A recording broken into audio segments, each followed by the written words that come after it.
model, so it still looks like a car. And also, they remove the tires and replace them with cheaper tires, and then they sell them. And that's how Stone pays their moderating salary, is by removing all the parts of your car, so you have to watch the stream forever. I rode my bike. Will you lock it up? How much would it go for at the pawn shop up the street? Is the actual question. Double blind? I mean, did the YouTube stream turn on? For those of you over here on Twitch, we are now multi-streaming to Twitch and YouTube. So if you want to help out the YouTube, go leave a like on the stream. And Twitch, we can all say hi YouTube now.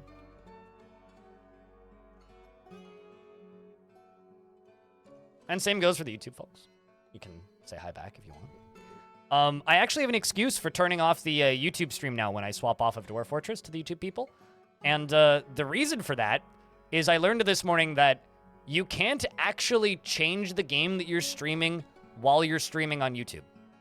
So you select the game that you're going to stream on YouTube, and you can't actually edit that after the stream's gone live. Once the stream has gone live, it's that game for the entirety of the stream. The only way to change the game that you're streaming while live is by turning off the stream, scheduling a new stream, or just scheduling a new stream, and then restarting the stream, which is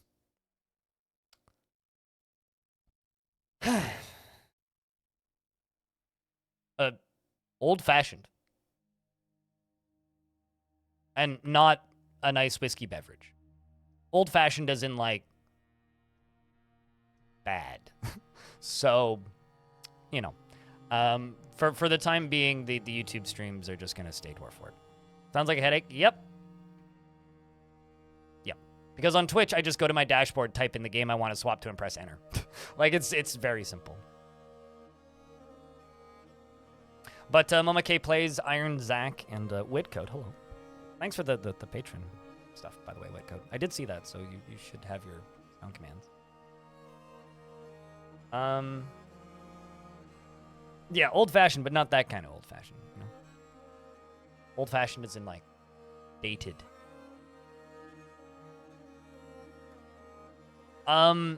From the creator side of things, there's only one benefit to YouTube streaming. Only one, or two benefits to YouTube streaming. And that's if you are a small creator, you get 70/30 by default, and they pay transfer fees, which is nice. The other pain, okay, there's three things I like about YouTube streaming. You can set the price of subscriptions. You can set the price of members to whatever you want. With Twitch, it's 5, 10, and 25, and it's flat. With YouTube, you can set it to whatever you want, so that's pretty cool. Second thing that's pretty cool about YouTube is that you can stream at higher quality. You can stream all the way up to 4K. Nobody could load it, but you could do that. So I'm not going to bother, because even though I have the internet and the processing power, I'm not going to do that, because why? That's basically it. Why would I bother? And then the third reason is, or the third thing that's nice about YouTube is that,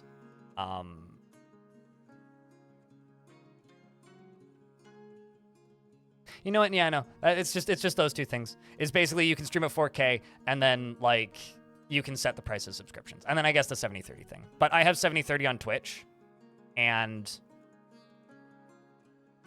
there's, like, no other caveats for Twitch, so. Also, in my opinion, the fact that ads are harder to block on Twitch is a good thing. And, don't hate me when I say this, but on YouTube, being a YouTube member doesn't give you ad-free viewing. It just gives you emotes and a badge. YouTube Premium gives you ad-free viewing. So what most people do is they just subscribe and then ad block on YouTube. On Twitch, if you're subscribed, you get ad-free viewing. So I think that Twitch's business model is actually smarter. I mean, I also use YouTube Premium because YouTube is virtually unusable without YouTube Premium. Whereas Twitch, if you only watch like 1 or 2 channels, just subscribe to them and then you literally never see an ad. Unless the streamer is an asshole and they show ads anyway, which is an option, but. Anyway, let's play some Dwarf Fort, shall we?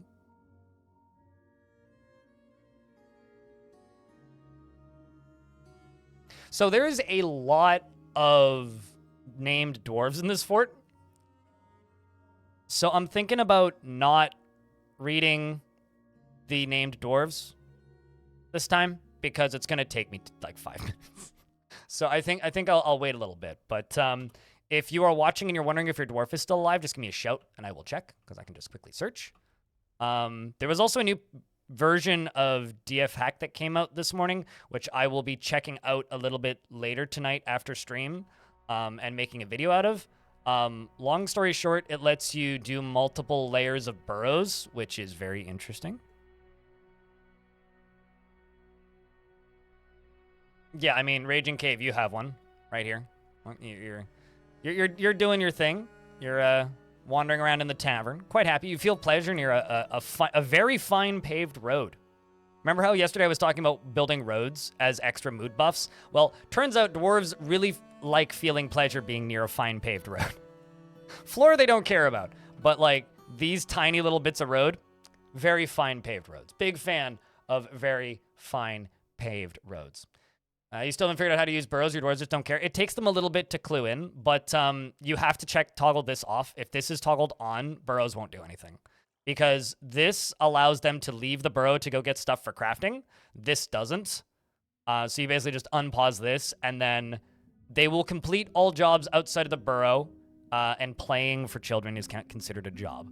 They will complete all jobs outside of the burrow and then head into the burrow, basically. So they don't not care. They will go into the burrow. It just takes longer than I think most people expect. Speaking of burrows, I need to actually check to make sure that this is still set for where I need it.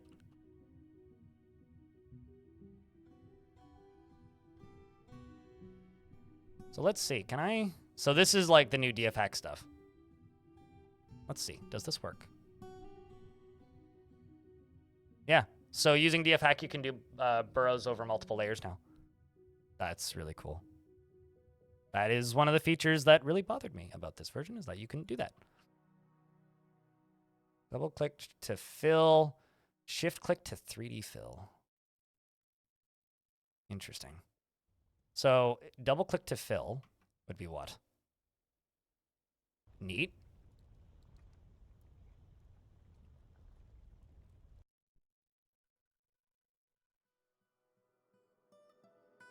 No, do not delete that burrow. That's not the button I wanted. This is the button I wanted. That's cool. That is cool. The fact that you can do multi-layers and then just double click to fill. Yeah, paved roads add some nice texture. I think just paved roads look kind of ugly because they don't have much color variance, but like just a little bit of paved road looks kind of nice, I think. And you know, like I said, the dwarves generally like it. Generally like it. So currently we're killing a wild boar. We've done some really good progress as far as taking out the necromancer towers. We've basically conquested all the way to the left. We took out these 3 most recently. So we're kind of working our way through these last few towers, and slowly starting to head south and take out these, and we got this glut down here. So I guess we're just going to start off right off the bat. We're going to try to raise, and I'm going to send my 3 best squads. We're not going to steal any treasures because I don't want books. DS, hello. How are you doing today? The dwarves crave the street. Yes, it's the streets we crave. And the dwarves begin to leave. Although some of them not fully armored, but you know what? Honestly, I don't think they need to be.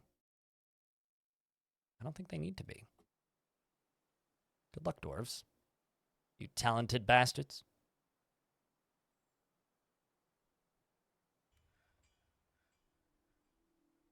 As many dwarves head to the exit. There goes non-major nerd. This dwarf has become quite the killer as well. I mean, he's killed necromancers, bleak stalkers, many goblins, Lyagushka as well, doing quite well.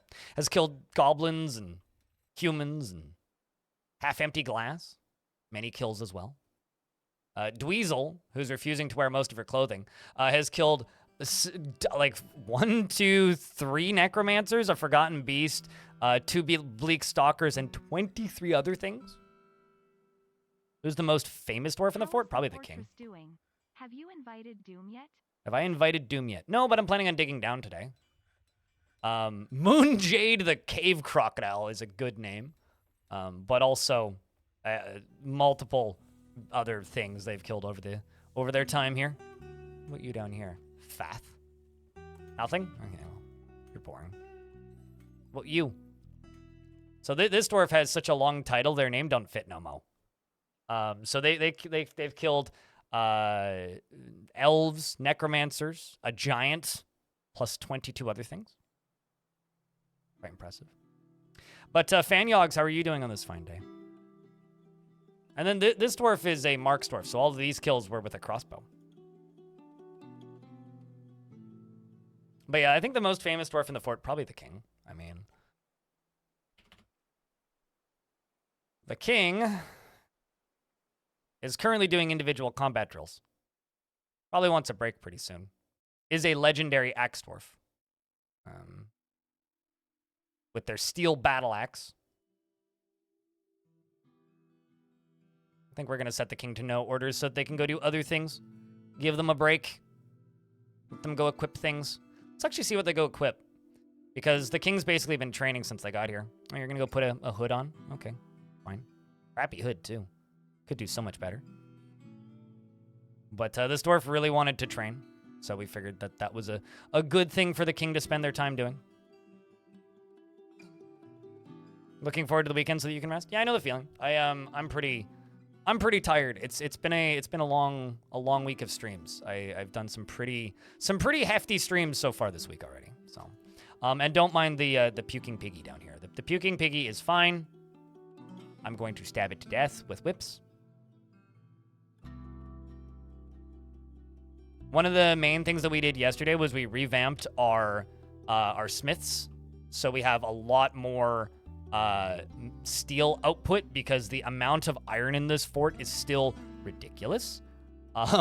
We have 8,721 iron, various other bars as well from things we've melted down and purchased, but we're finally getting to the point now where steel is once again abundant. We have a couple steel bars, 400 or so, almost 500. How do I have so much iron? Good question. The actual impressive thing to me isn't the iron, it's the fact that I also have more coal than I know what to do with. So we also virtually have infinite coke. I probably need to dig up some more because I'm just noticing that oh no, never mind. We've still got tons down here. Like there's just so much coal in this map. It's not even funny. Like it's actually ridiculous how much coal is in this map. Oh, also speaking of DF hack, I think this got turned back on, but DF hack also shows you what size you're digging, which I need to figure out how to turn off again, because I don't like it when it does that, mostly because too many people are going to ask me how it does that. But yeah, it's literally one of like two materials here. It's iron and zinc are the two materials I have. Oh boy. A humanoid composed of flame. The Forgotten Beast, Islol, Borathipia, the towering humanoid composed of flame. That's a Balrog. It just needs horns and wings. It has large mandibles and a bloated body. It's a fat Balrog. Chonky Balrog. So, it's a chonky Balrog that has access to my fort. Well, shit. Can totally just walk in here. And I just told my squatties to leave.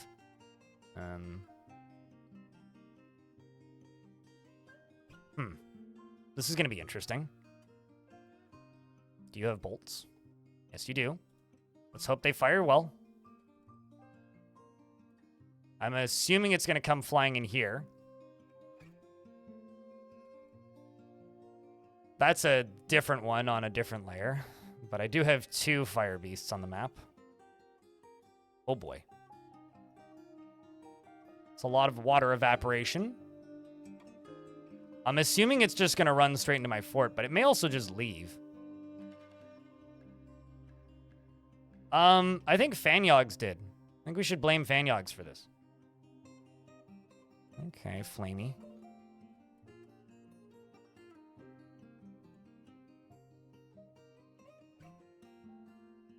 I don't think that's a bug, Jay. I think that's just coincidence. If you have no children on a migrant wave.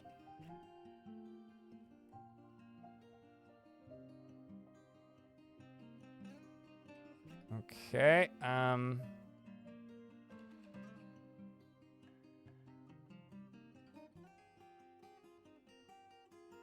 where's it trying to get to?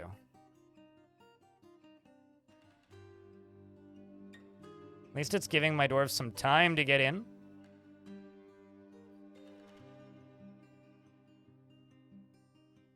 Okay, that was a weird direction for it to go.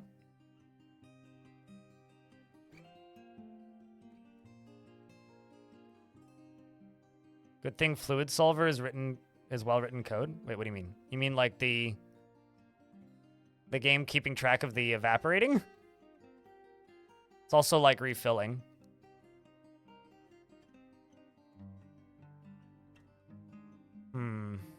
Maybe I should be seeing if I can station my dwarves somewhere else. Because this area right here is burning.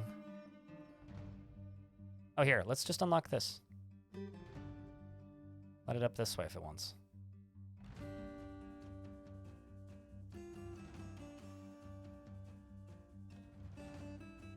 Gotta find it again, I lost it. There it is.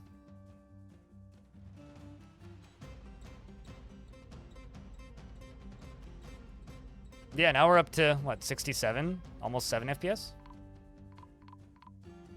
Stuff's starting to collapse, nothing major. Trent is stumbling around obliviously. The funny thing is the water is almost shallow enough in places that we could almost walk into it. It's kind of amazing, actually. Oh, also another thing I really like about Twitch over YouTube, since we've been kind of babbling about that a little bit. Another thing I like about Twitch versus YouTube is I can swear on Twitch and not lose all of my ad revenue. If I say fuck too much, YouTube is like, no, you're not gonna make money. Goddamn Christian Minecraft servers. Okay, you're moving north again. I'm starting to think it just doesn't actually have like a easy path up.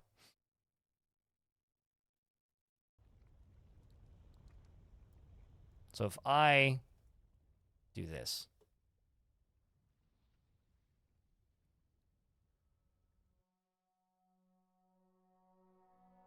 Think of the children. Yeah, all of the children watching this stream right now. Yes, I will definitely think about all of the children that are currently watching this stream. Got it, chat room? I'm thinking about you.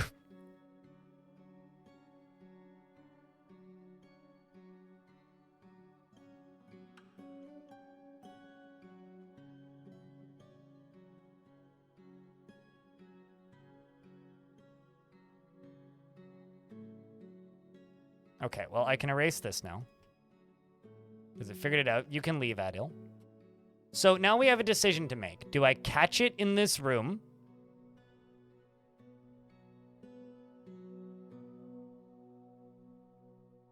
Or do I fight it? DF mobile app? I beg your pardon? You mean the thing that used to let you stream from your server install of Dwarf Fortress to a mobile device? It's not really a DF mobile app. That's the only thing I could think of.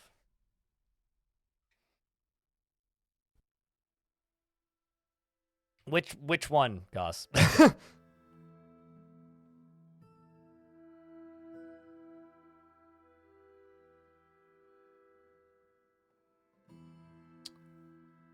Catch him. Okay.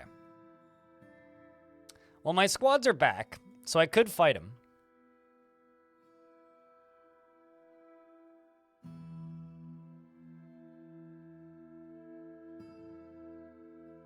Because that doesn't work with version 50. You'd have to use version 47 or earlier. And you'd also have to host the instance on a server somewhere, set it up as a server, and then forward it to your modern install. So it's not like it lets you play Dwarf Fortress on a phone. There's extra steps, a lot of extra steps. But I've never used it personally. I know people who have, though.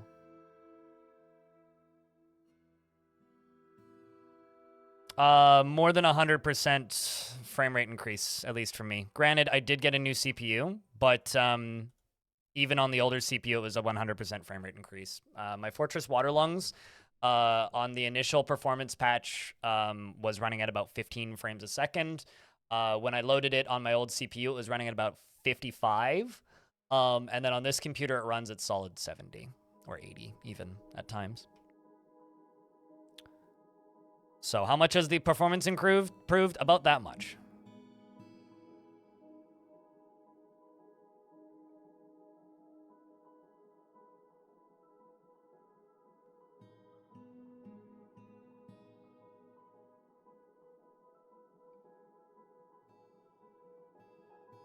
If you want to try playing Dwarf Fortress like mobile on a mobile device, my recommendation would be the Steam app, or sorry, not the Steam app, the what's it called?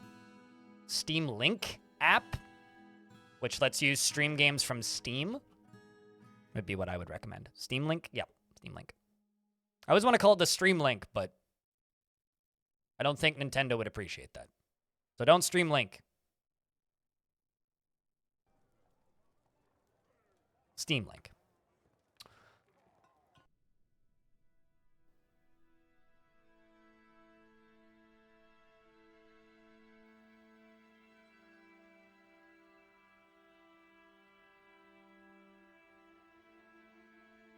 I'm gonna have to dig through a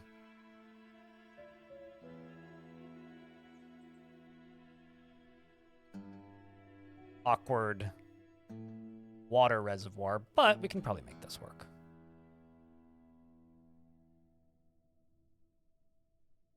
Steam Link equals sauna. Are you Finnish? Because only Finnish people would think of that.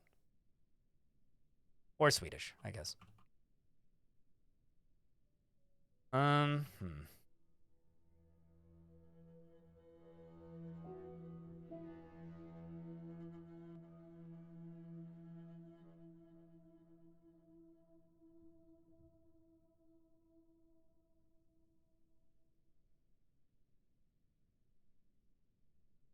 Also, I'm trying to turn this thing into a fire cannon.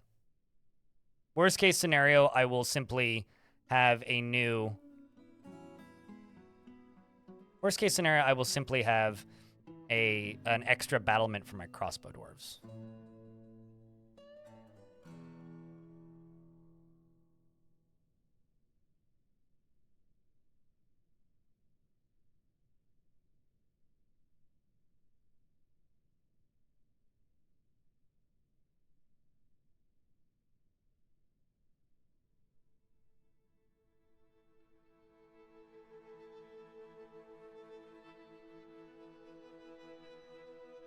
Go through the water just to see a terrifying ball of steam fly through. Here, hold on. I've got another one. I wonder if the other Flaming Forgotten Beast is what this guy's doing. You guys see what this stuff looks like in ASCII. Hold on.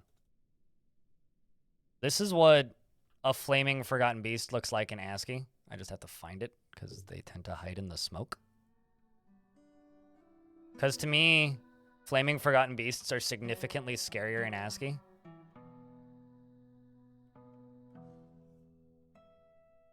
Just because you can rarely ever actually see them. See, it's that bee, the flashing bee right there.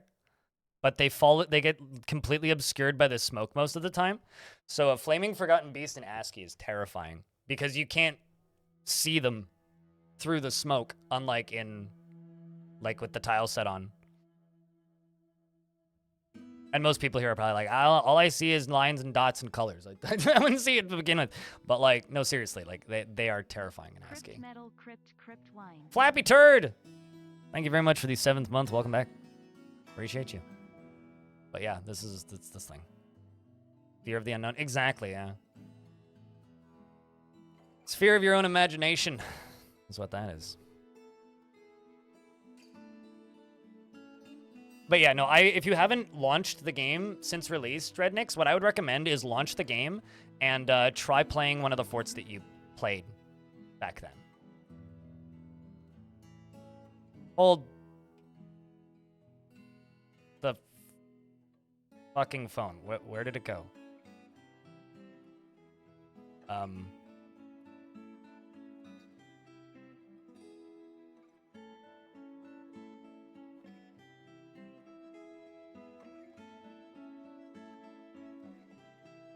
What? I didn't unlock the doors, did I? Ha.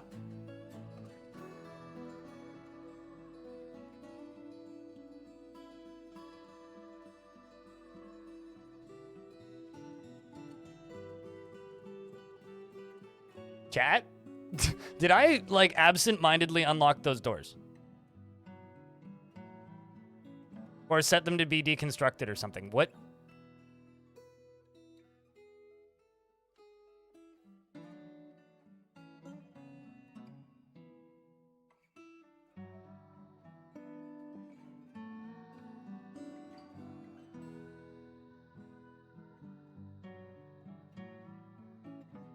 Well, that's interesting.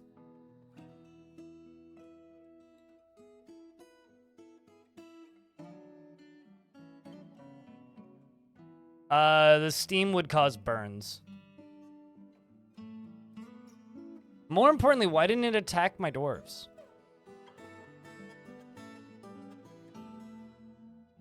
I'm so confused.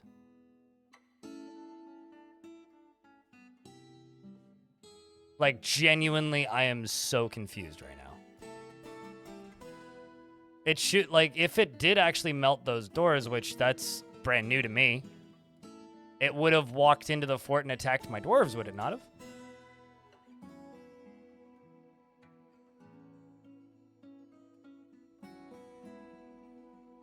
What the fuck? My mind is kind of blown right now, I'm not gonna lie. Hold on.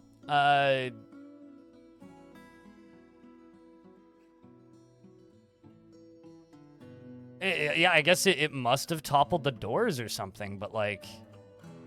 The hell? I am so perplexed. Wow. Also, is the water refilling? Yeah, it is. Okay.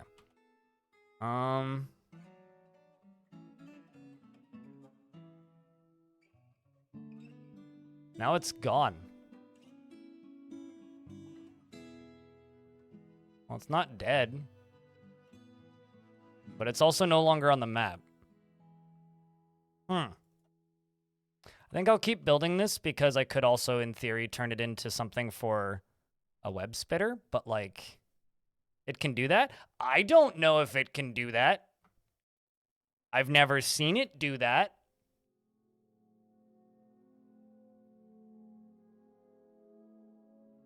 Maybe and like it's the doors are just straight up gone. So, I mean, I know gypsum isn't exactly the most like sturdy material in Dwarf Fortress. That's a given. But the weird thing to me isn't that it broke out. It's that it broke out and then didn't attack us. That is bizarre. Doors aren't invulnerable structures. No, they aren't. But also, like, toppling would have left the door there. So there would still be a door there if it had toppled it. The doors were just gone.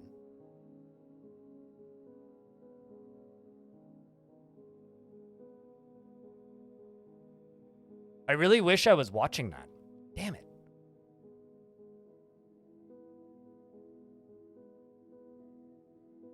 Well, I'm gonna get these wild boars tamed so that I can eat them.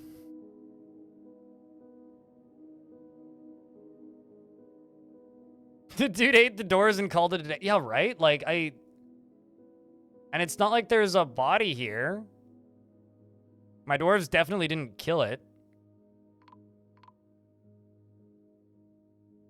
Yeah, it's like over here now because stuff's collapsing. Wild.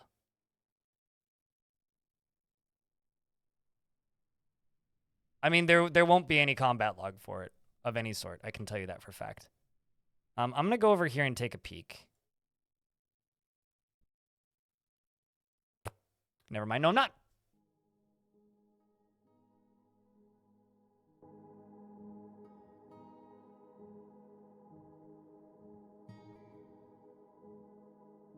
Maybe. I don't know. I don't use gypsum doors very often. I'm just using them because I have an abundance of it. But I've certainly never seen a Forgotten Beast just unexist doors before. I've seen dragons do that. I've seen demons do that. I've never seen a Forgotten Beast do that. So, But, you know, weirder things have happened.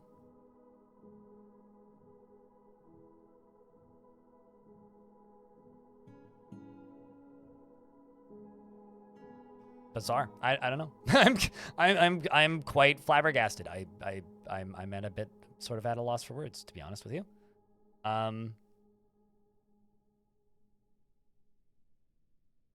Yeah. I'm kind of at a loss for words. Well, anyway. Strange. Chat, what's something strange that you can't explain that happened in Dwarf Fortress recently? Because I had some doors just vanish.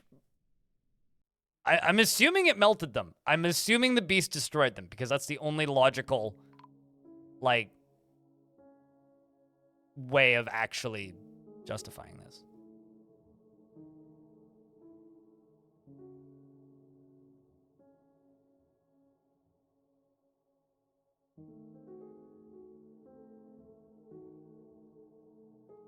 But now I need to be really careful because it may come back, so.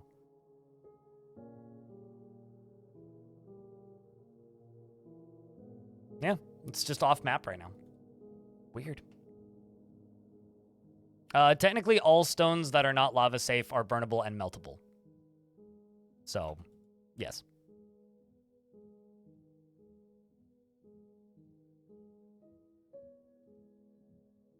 But we're trying to get some scouting done, so. And that's slowly being dug out. We'll just let this thing finish.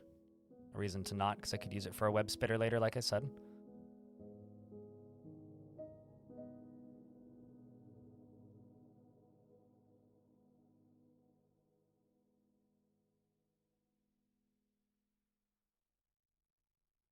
Beast poofs your doors and saunters away. Pretty much, yeah. Maybe I should build a wall there. But that's not the only way in for it. Like, it's got like 4 different ways into the fort, so.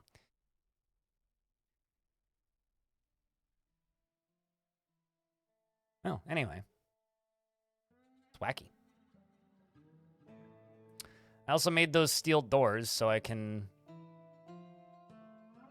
swap these out for steel.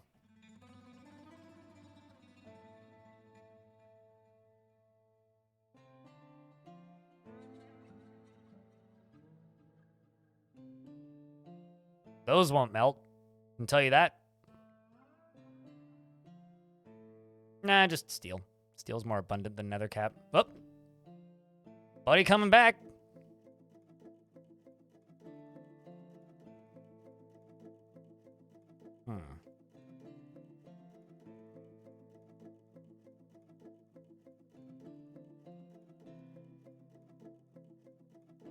You know what? Let's see if he can do it again, and let's see if we can watch it.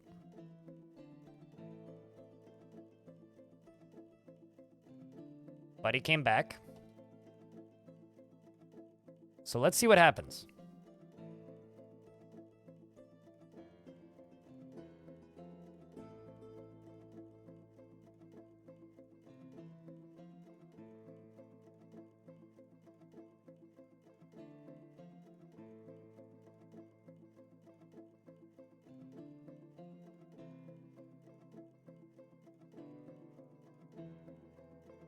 Let's see what he does.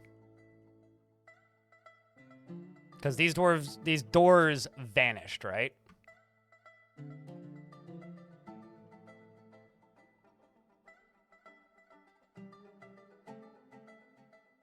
So let's see what happens. What's that nightmare fuel doing here? He made some doors disappear before, and I'm curious if he will do it while we're watching.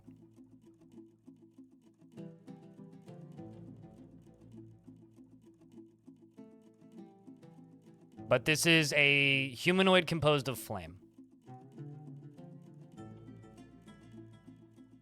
Wow, yeah, no, he is literally melting it. Look at that. Holy shit. Well, I guess we get to fight him now. That's something.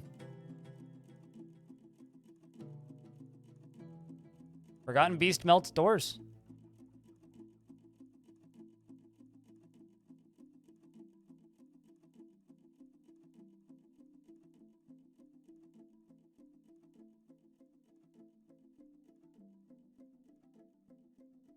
Well, here he comes. Kick Roast is on fire. Very much on fire. Literally just says, has the tide turned? I must press on. If this dwarf catches fire, I won't be upset because he's haggard and keeps tantruming. Fireball flies out and catches him on fire. All right, well, there goes Tran. Oh, shit. Got through the fire in it for a brief second there and burns up.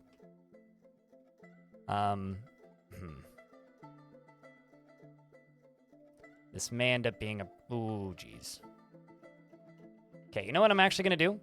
I'm going to cheat. We're going to go back. Because the save was like 90 seconds earlier. Sup, Russ Ames? Everything's on fire? It's fine. On paper.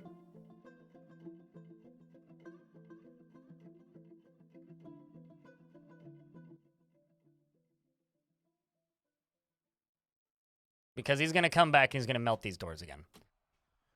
I'm just going to keep these squads stationed is the only thing I'm going to do different. Because in order for us to even have a chance with this...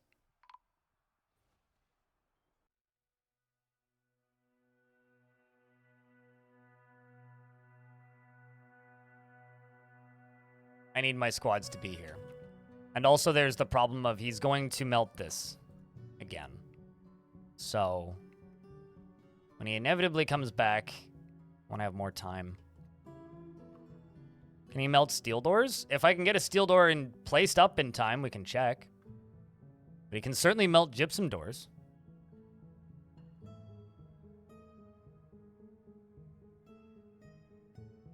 What's the DF hack command to do that, Zolan? I know how to do that with other things, but I don't have those things anymore.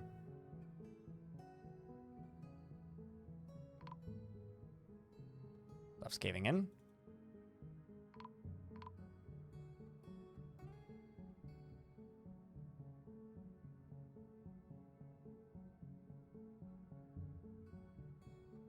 Which also makes me wonder if it's like fortified, will the same effect happen? DF Hack's been on Steam since like late December last year. Or rather, there's been a version for Steam, but it's just straight up on Steam. Like, you don't have to download it separately.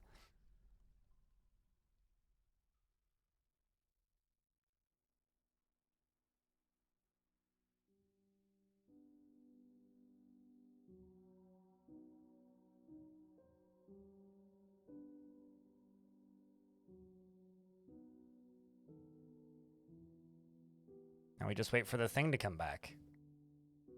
Which it will. Just a matter of time.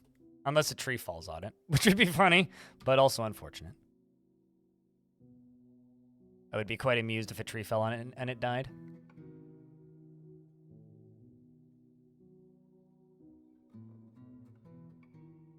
You don't know? Well, there you go. More fun without DF Hack. DF Hack has its benefits. It also has its detractors. I don't think it's a one-size-fits-all, fix everything about DF thing.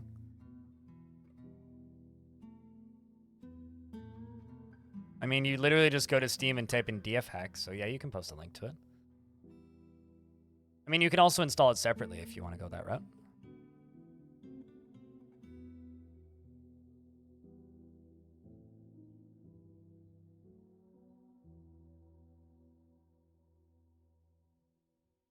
Okay, so now I have the steel door set up.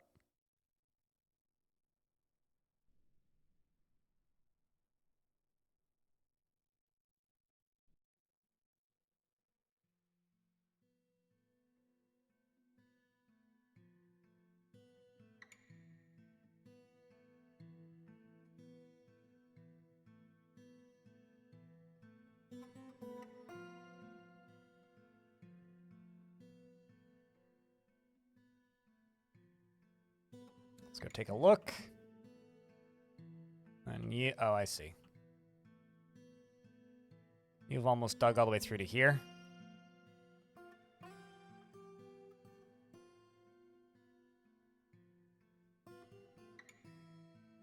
You liked DF Therapist? Yeah, I never liked DF Therapist.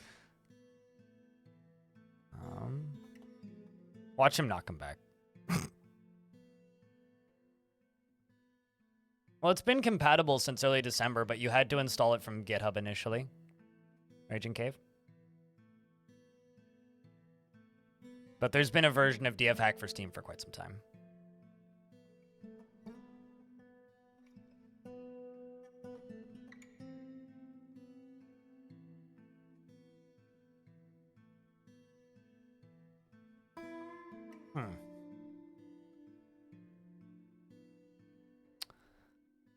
Well, it was when I started deconstructing the doors that it showed up.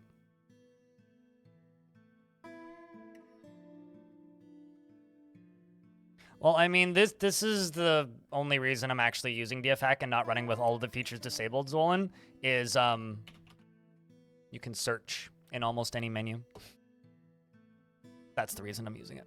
And now, as of this morning, we can make burrows on multiple layers at once. That's another reason.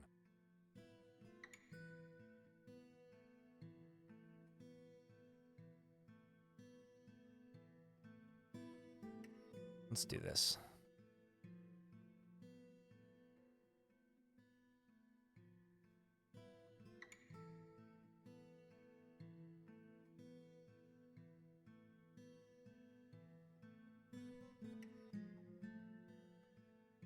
Slaughtered a named wild boar. I wonder how you got named. Probably killed something.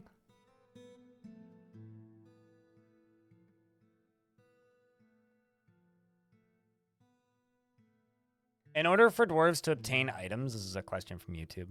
In order for dwarves to obtain items, they have to carry it to a stockpile. So you need to have them transporting it to a stockpile in order for them to have a chance to claim it. Otherwise, they just won't.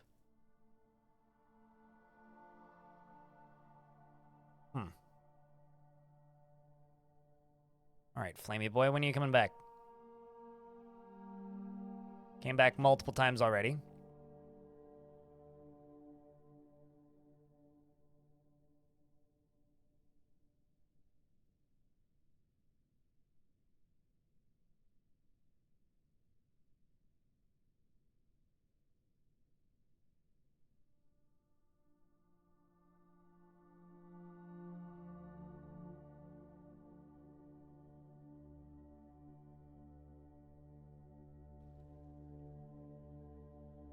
This is filling up.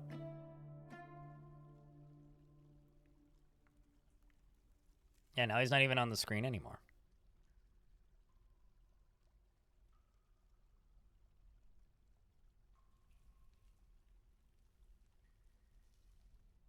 Spectre, hello.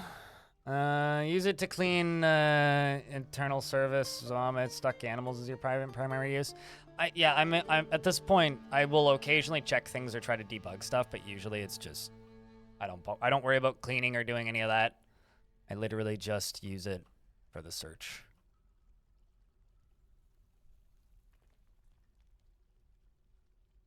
Now we're waiting. Caravan has arrived. Oh shit! For the first time ever, the wagons are able to make it to the fortress. My underground road solution clearly is working. That is fantastic. There they go. Look at that. Beautiful. Beautiful.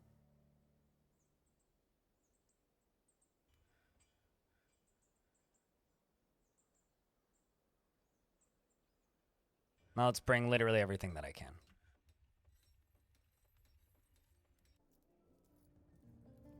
I may actually just sell literally everything in these stacks. Also sell them a bunch of clothing. Everything that isn't steel gets sold.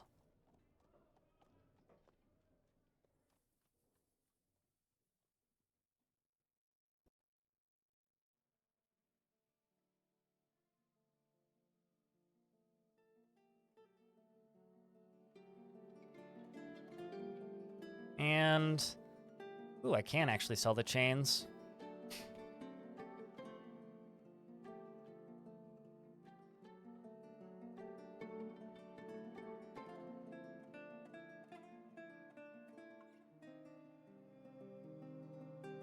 Apparently I have a steel cap. Don't know why I have that. I don't recall ever making that.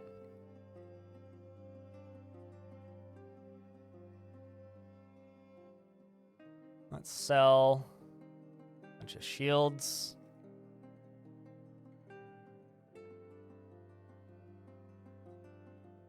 Could sell a bunch of plant pots.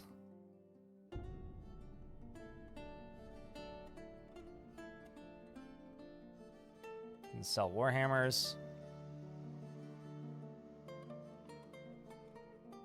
Can't sell the maces. Those are contraband. Sell this blinged out bronze spear though.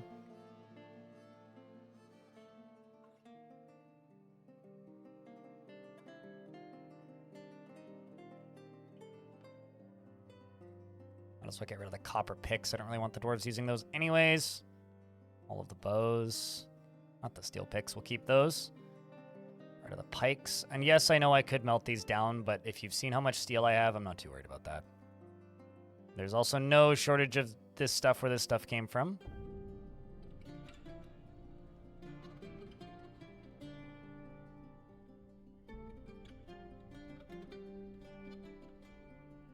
And that'll bring a bunch of items in. We still have to watch this Forgotten Beast. Or I could fly down here again. Lock this door for right now. And we'll figure it out in a little bit. Let's give all my soldiers a break. Now I'm assuming that it can't get into the fort currently. But, you know, weirder things have happened.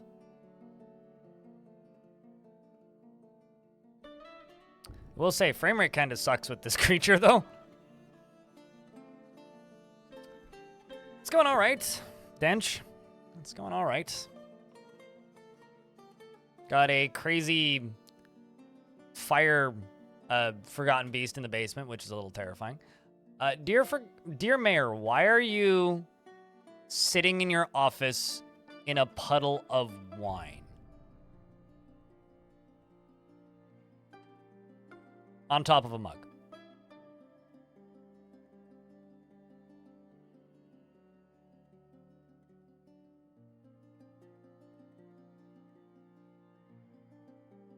You know what? I won't worry about it. It's fine. Celebrating retirement? I suppose. Celebrating something. So the wagons come in from here. They come all the way through here. They pop out here and then go up and take a right.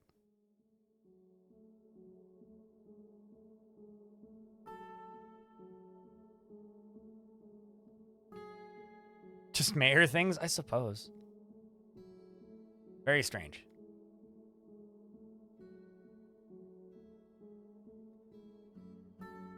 That's a lot of merchants.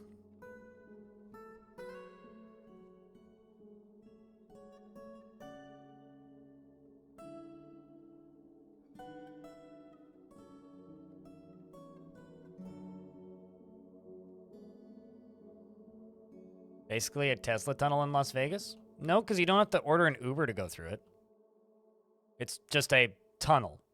Not every tunnel is a Tesla tunnel.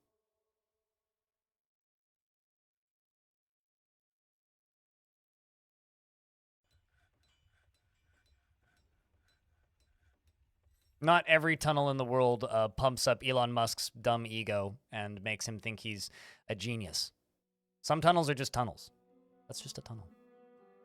Which means it's far superior, is what I'm trying to say.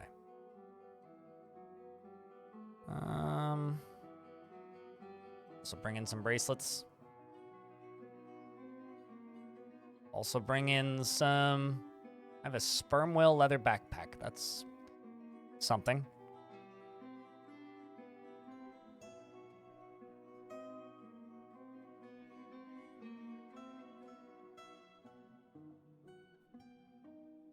Now we wait for the last of the items to be brought over. And then we go back to trying to figure out where the hell that Forgotten Beast went off to.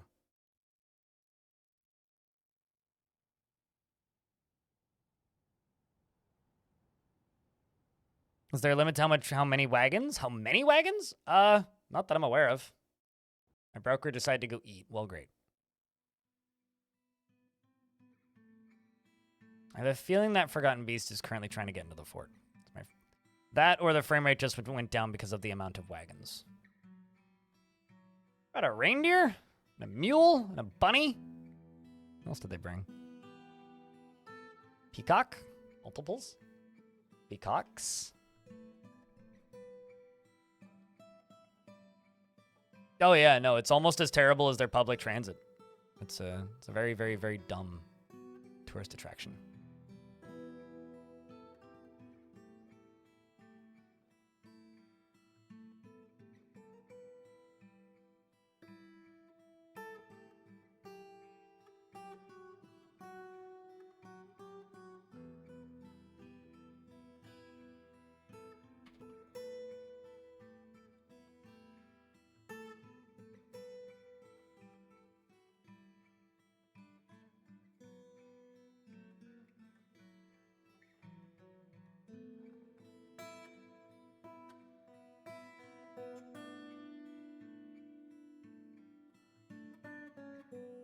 When you've built your fort, you put your trade depot in the caves just to spite those traders, and one day I hope they get eaten by cave spiders.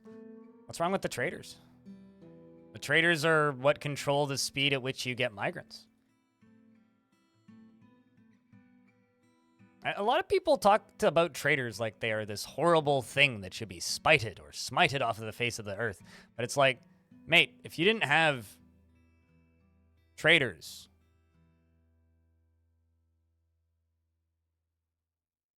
y'all'd be dead. Too dangerous. So every single company that was making, because the Hyperloop was looking for companies to produce prototypes, and every single prototype company canceled their prototype because they either A, ran out of funding, or B, it wasn't safe. They got rid of it. Exactly, terminal wetness. Also, we're in an ad right now, so I'm just going to wait for minutes. Happy 23 months. Hello, Tailing. Thank you very much for the 23rd month. And for the... Actually, how many resubs have we had today? 1, 2, 3, 4. We have 3 sub of the day. Cheers. You mean stupid, pointless waste of money and does nothing but actually just like inflates his ego? Yeah. Very Elon. Very, very, very Elon.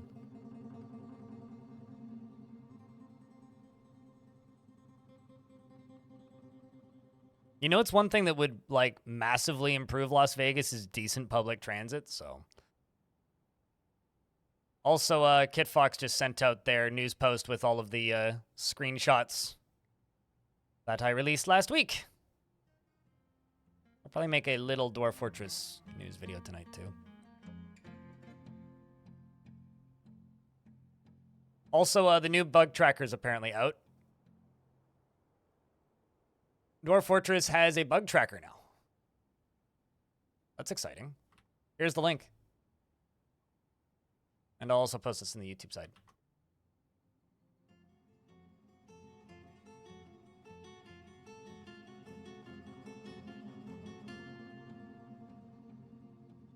So if you have bugs, now we have a place to send them out.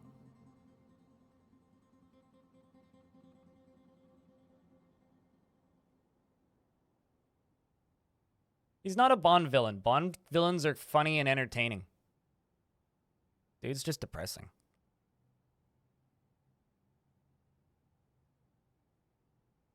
You know who's a Bond villain? That dude on YouTube who makes rocket jet bikes. That dude's a Bond villain. Because he's funny and entertaining and also kind of evil. But, like, from the Roger Moore era, I don't think I've ever actually seen... What are the Roger Moore Bond movies? I haven't seen that many Bond movies. I'm not much of a Bond person. I like Sean Connery. And I've seen one of the recent ones. Moonraker, haven't seen it. Can tell you for a fact I haven't seen it, so.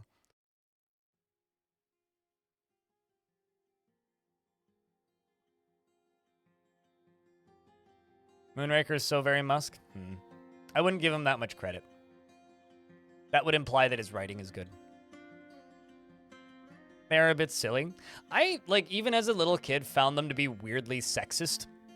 And as an adult, I find them to be awkward, the old ones. With the exception of, like, the Sean Connery era, even though those ones are also very sexist, I just really like Sean Connery. The only real difference. Like, it's like, oh, so the lady exists just to be, like, an object. Cool. I will watch Johnny English instead, because at least that's aware of the fact that it's sexist and stupid. Like, I feel like I like parodies of James Bond more than actual James Bond. I liked, like, GoldenEye, the video game, with friends. That was fun back in the day.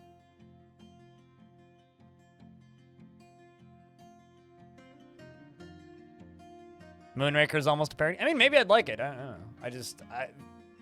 Oddly enough, because YouTube chat's pointing out Austin Powers, I never found Austin Powers funny because I found Austin Powers to be too far in the other direction.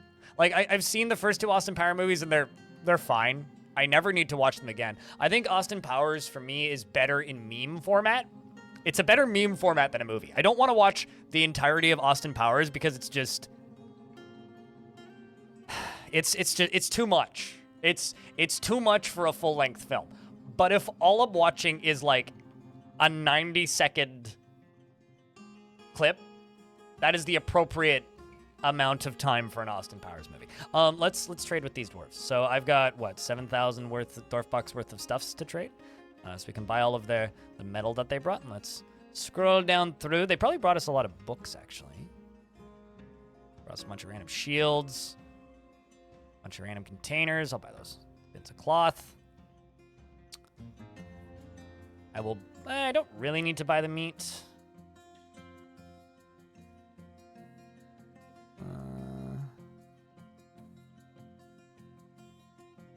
I will buy the scrolls, but I can't actually afford all of them.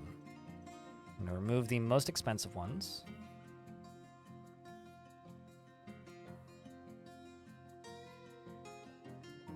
And then I'm going to trade.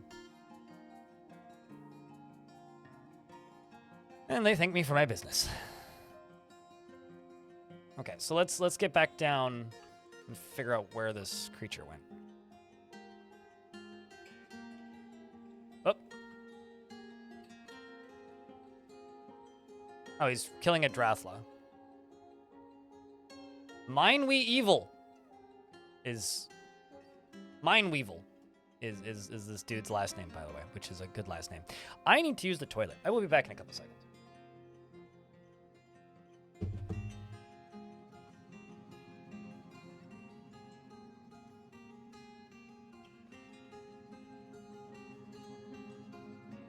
Cheese for everyone!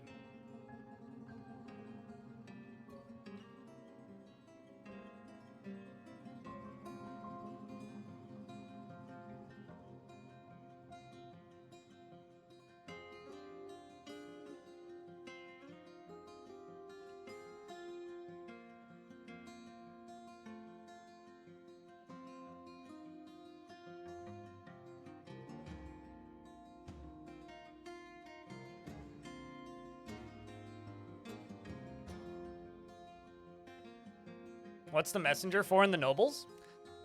Making requests of places that are under your control. So places that you've captured or holdings that you own. Sethados, thank you very much for the 36th month. You know, after recording that video with you and hearing you say your own username out loud, I feel like I've been messing it up the whole time. But yeah, 3 years. That's a goddamn long time, dude. A damn long time. How goes things? How's life?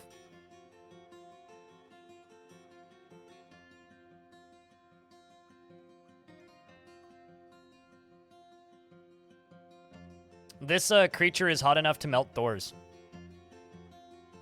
which is kind of absurd.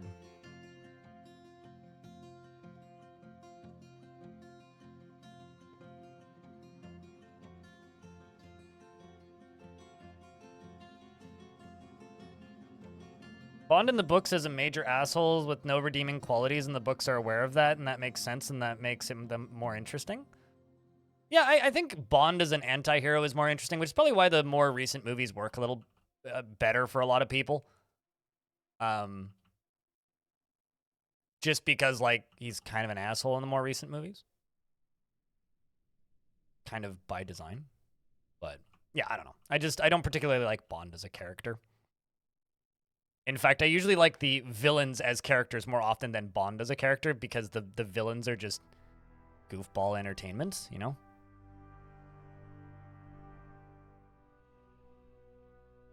But even then, the Bond villains I like are the old school Bond villains. Not so much the recent ones.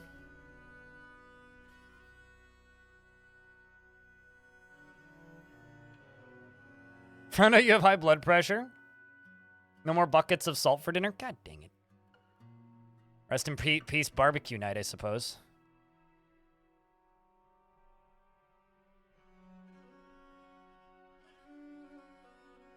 Although in my experience with when it comes to a lot of health concerns, they just make you more aware of your health and actually make you healthier in the long run.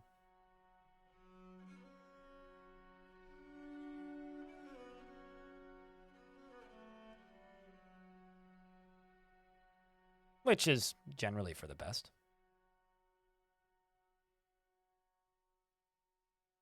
Your salt licks? What is your salt licking, if I can ask?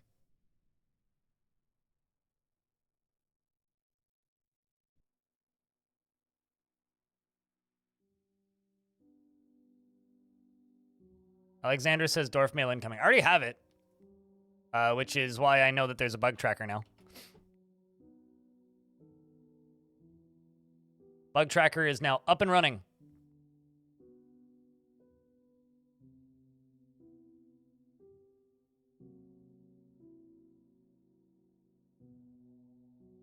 And this kicked it into gear. Well, now you can get ahead of the, what's it called?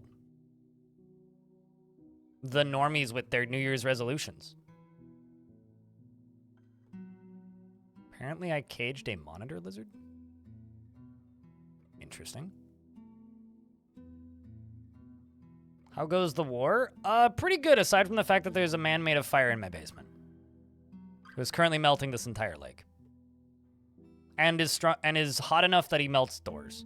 I'm trying to spot him again. We can shoot at him with some bolt. Control D? No, I do not.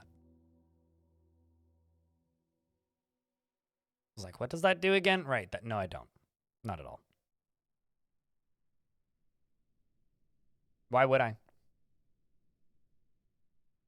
Automated hot springs? Automated frame rate drops. And also can melt doors. Nothing is indestructible if it can be melted. But it's very rare for things to actually be that hot.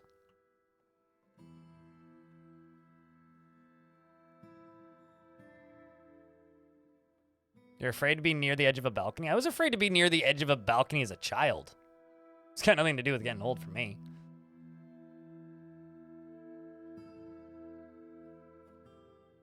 Like, there's a reason I live on the ground floor of this apartment.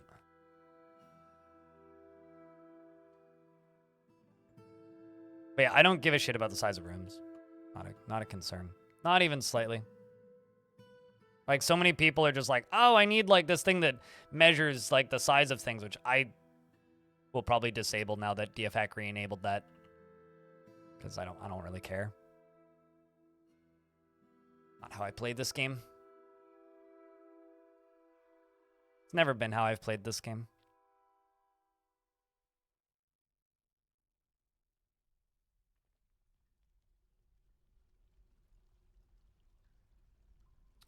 Okay, you walking fireball. Where did you go?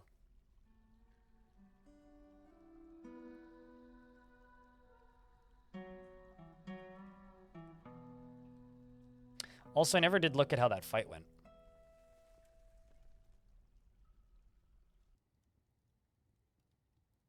Okay, so there's still animated dwarves left there. I will try and raise this tower a second time.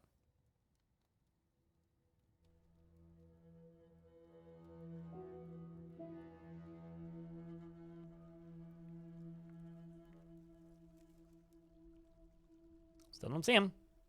He's obviously still not back on the map. Kind of wish we had a better miner here. What are you even? Oh, you're an adequate miner. What kind of pick are you using? That's a steel pick. It's just not saying much.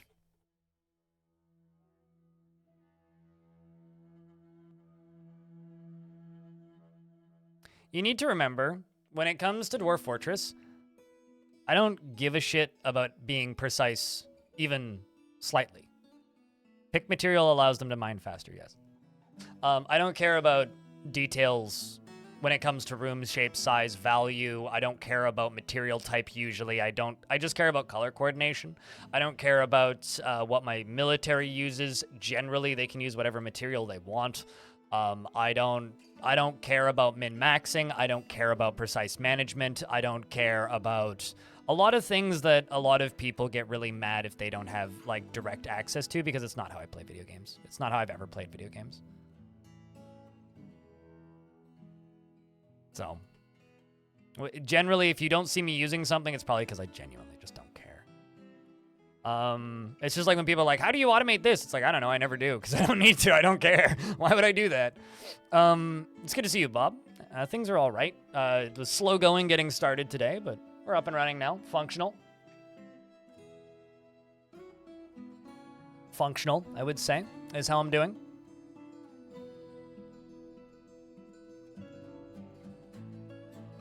Hoping this will give us the ability to spot it again. Unless it went topside.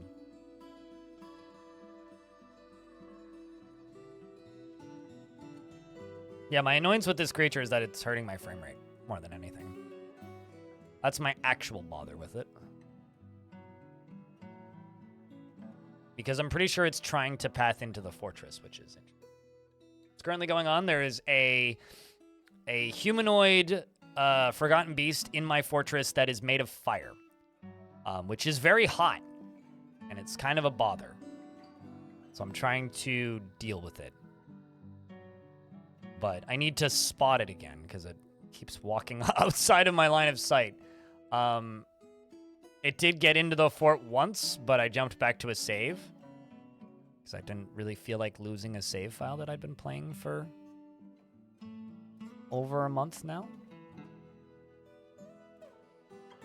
Mythical frame eater. Yeah, basically, right? Like, it's just this creature from the ancient history times here to absolutely abolish the existence of all dwarves.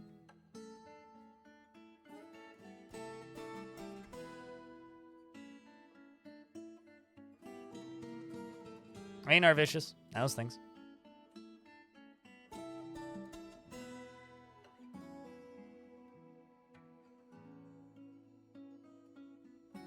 You know, what's kind of nice? The lowest player count we had in the last 24 hours was 669 for Dwarf Fort.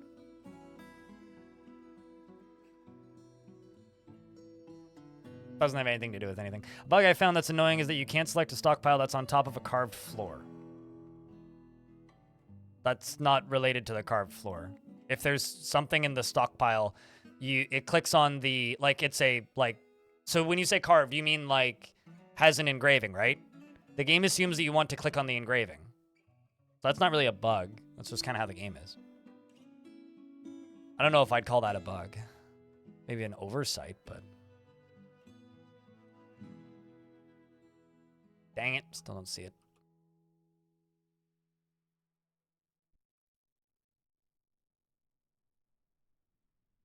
Also, why are you engraving your stockpiles? What?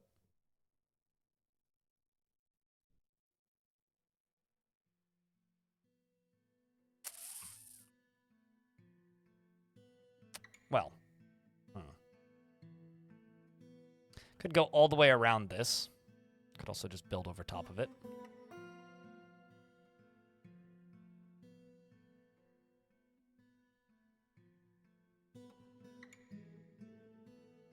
Was part of your tavern? Part of the tavern? Well, I mean, I still would ask the question, why would you need to select the stockpile so many times? Once it's set up, it's kind of set up. But I don't know. I mean, you do you. To me, that seems like a redundant issue. to a point, but... Okay, so he's definitely in this end of the map because the water's way shallower. I'm looking to see if I can see any obvious spots where the water is draining still. It's pretty shallow over here, but it might just be taking longer to fill on this side. Maybe he's over here in, like, this patch.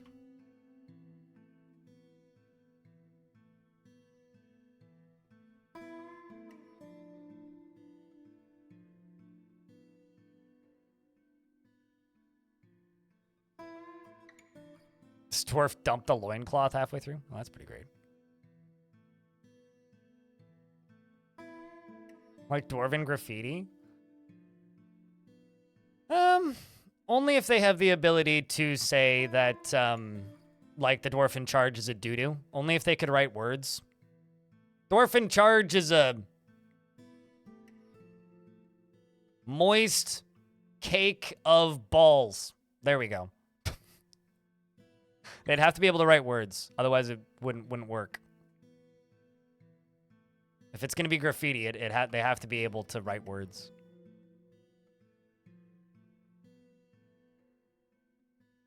It'll go just as fast as it goes.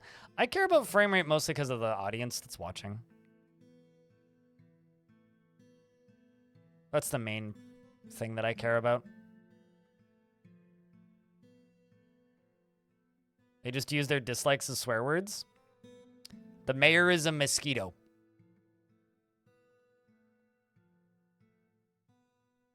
They will add paintings. Tarn's talked about that because we do have paper and dye. So, like, kind of almost have the stuff that we would need for that already, but... Now I'm starting to wonder if it died. Forgotten Beast. So it was fighting in water, and it was a fire Forgotten Beast, meaning it was pretty crippled.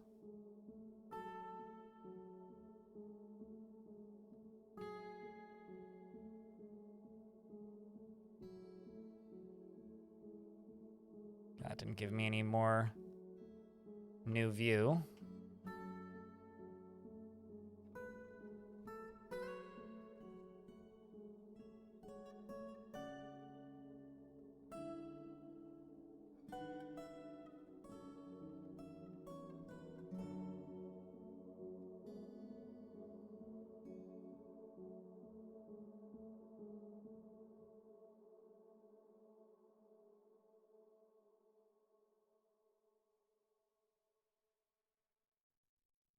Did it drown? Forgotten Beasts can't drown. They don't need oxygen.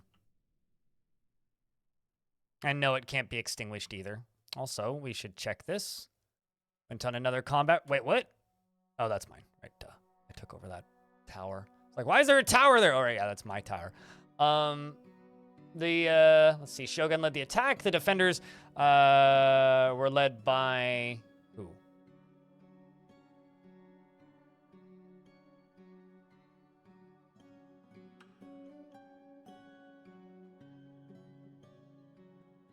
We did have a great positional advantage, but I don't know who the defenders were led by. I guess nobody? I'm not seeing a name here unless I'm just living up to my username right now.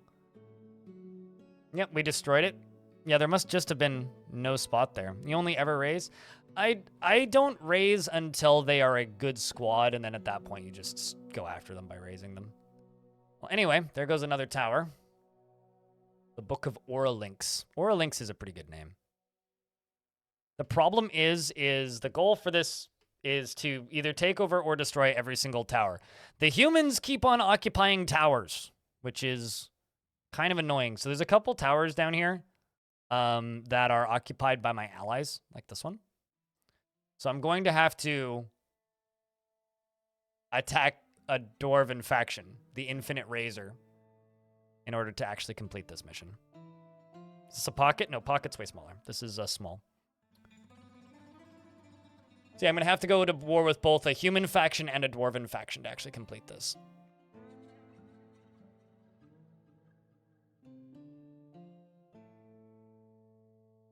So as we get to the end, this is going to get a little gnarly. You didn't know you could take over sites? Yep, you have to use the Conquer button. A lot of holdings? I don't have a lot of holdings. What are you talking about? I have 2. The green ones are just allied locations. Those aren't my holdings. No, I have 3, sorry. I have 3 towers that I've taken over, and that's it. I got this one, and this one, and then the rest are all just, like, the green stuff is just, those are all allies.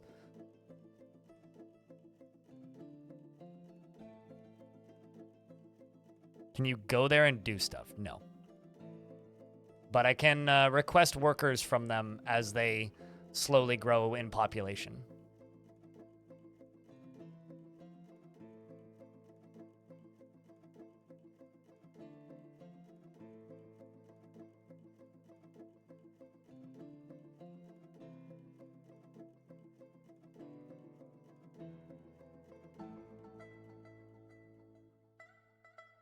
Sealing off some of these that don't need to be open. The water is filling.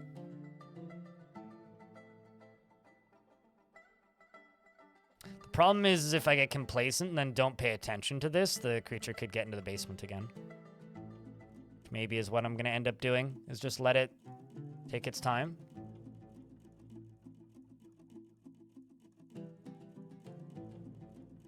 See if it appears at some point.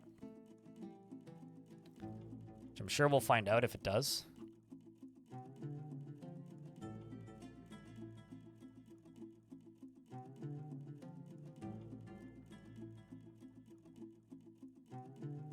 But at the same time, I'm not seeing anything burning. Seeing the water filling up. Could see if it's still alive.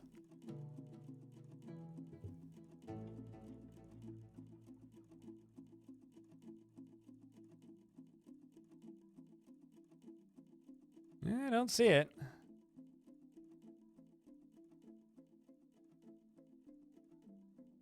Unless forgotten beasts aren't listed on this. Although I am going to exterminate those magma crabs.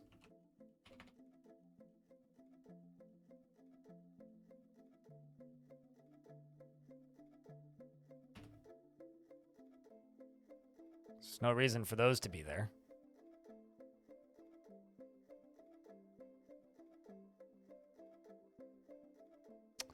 All right, well, we'll see if it pops up again. But aside from that, there ain't too much I can do. There ain't too much I can do.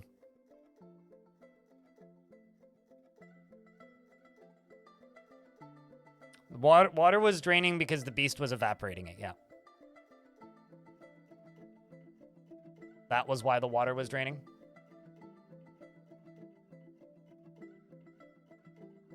It's okay, person in YouTube chat, I hate you too.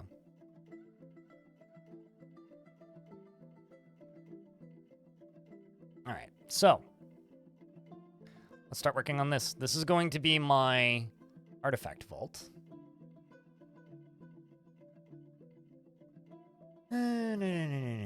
What do I want to use? I could just use mudstone, but it's kind of that ugly gray color. Well, we'll use mudstone, but with other color accents.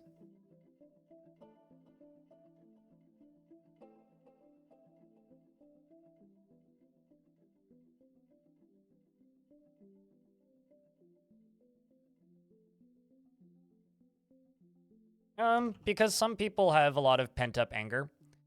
And if they have a crappy interaction or disagree with somebody on the internet, it's a lot easier for them to expel that onto somebody that doesn't directly affect them than it is to actually face the problems that they have in their life. It's generally quite sad, usually. Turns out there's a lot of very angry people out there.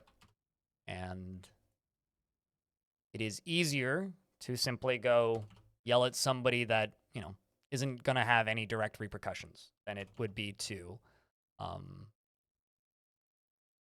you know, go seek help.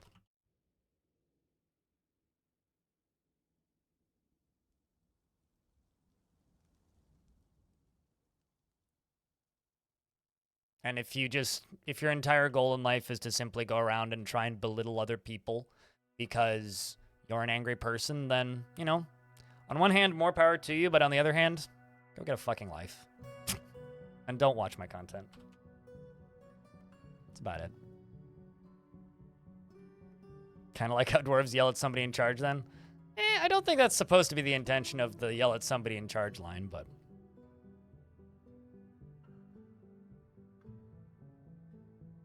Varies wildly. There's massive differences between super young worlds and older worlds.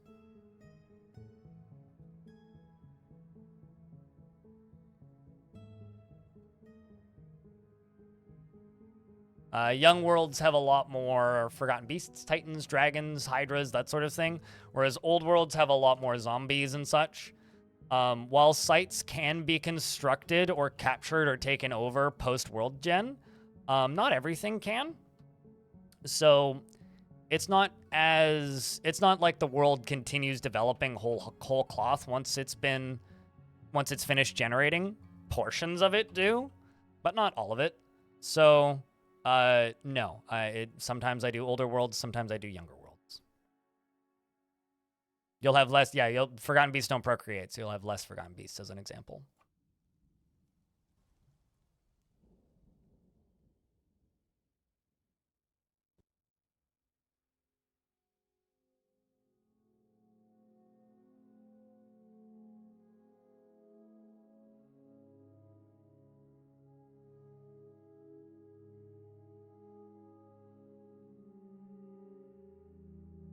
Like 15-ish years. In this world, I've had 0. I feel like if you don't allow visitors until you have a king, I find you kind of just get none. But that might also be because I'm invading a lot of people. So I'm not entirely sure. I don't generally allow visitors, period. Because I find that they tend to just bring problems that we don't really have ways of dealing with without adventure mode or like the rest of, what's it called? We don't really have a way of dealing with without adventure mode or actual villains tools, which we don't have yet because villains stuff ain't done.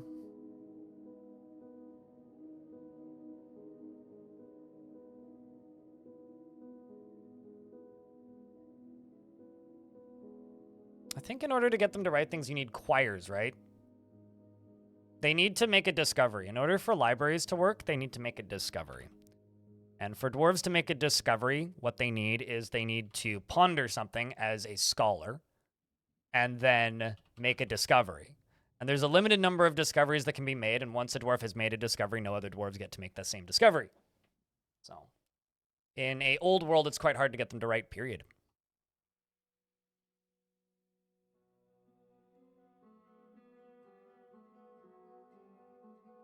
Yep. Creature's back on the screen. Brothla blood.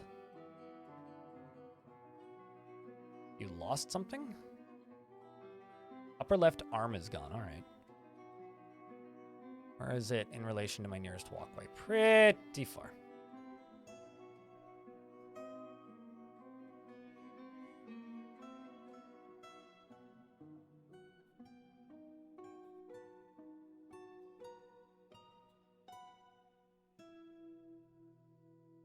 You'll be lurking later this evening? Gotcha. What are discoveries? Well, they are topics. You know how the scholars ponder things? So when I say they ponder things, I mean like they sit there and they think about like... So migrants have arrived. They sit there and they think about, I don't know. Do I have anybody pondering? Ponder gears! So this dwarf is pondering gears and may make a discovery about gears. If this dwarf makes a discovery about gears, then they could, in theory, write a book about gears, or multiple books about gears. But they have to ponder gears until they discover gears, which they haven't yet. Usually they ponder, they discuss, they ponder, they discuss, they ponder, they discuss, they ponder, they discuss, they ponder, they discuss. And then after several years of that, you'll get a little notification saying that they made a discovery.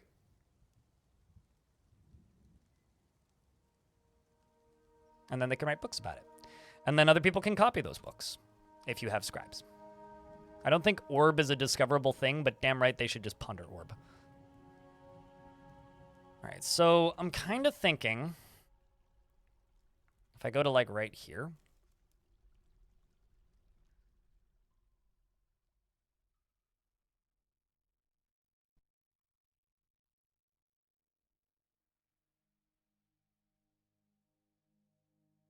oh, I see. I missed it. Let's go to here.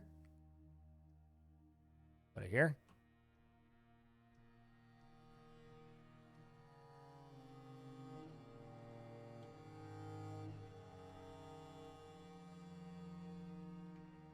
Yeah, it looks like a little map. It's the little map icon is the discovery icon.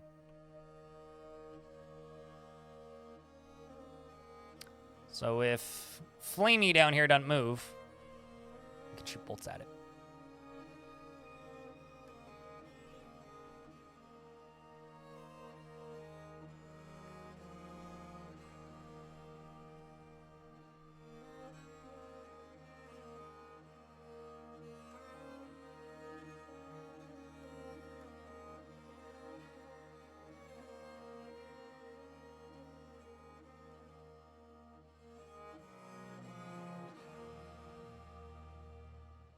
Oh, I see what I did wrong.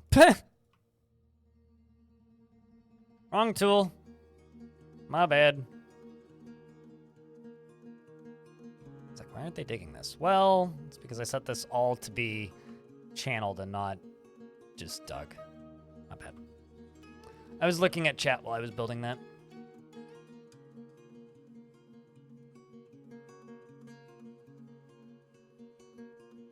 At least the frame rate went up a bit. Probably because the merchants are on their way out, if I had to bet. Yep, there they go. Look at that. Look at that wagon train. Bye, guys. Nice having you.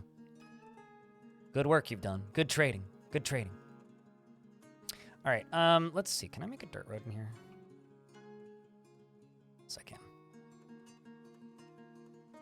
Let's do dirt roads for right now.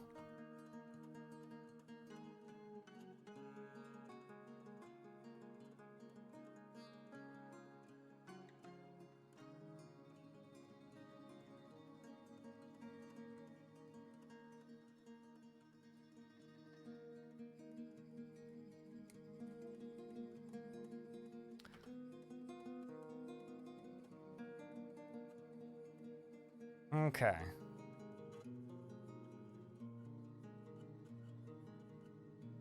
Let that work. We'll jump back down to you. So what we need is I need the dwarves to dig this whole area out all the way along. Once they've dug this whole thing out, all the way to the end, then I'll get them to dig out the base down here, or maybe... And then if this guy stays here, then I should be able to position my Marks dwarves to just shoot it. Should be able to. And hopefully they won't jump down into there. I mean, they might, but hopefully they don't. If they do, then, well, Darwin wins. Or Dwarf wins. We're going to scroll down to the bottom of this as well. And let me double check something. Okay, that is currently unlocked, so he could actually path in. Just kind of by design currently. Because I kind of want him to. Path into the fort. Also, that weird blob down in the basement. But this guy seems very uninterested in moving.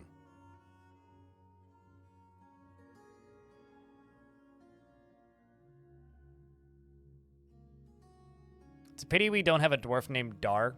That last. Because then Dar could lose as well. You think he'd be more likely to be an elf? Shh. I mean, maybe that's even better. It's like, don't be like Darwin. I mean, be even more fitting then, maybe.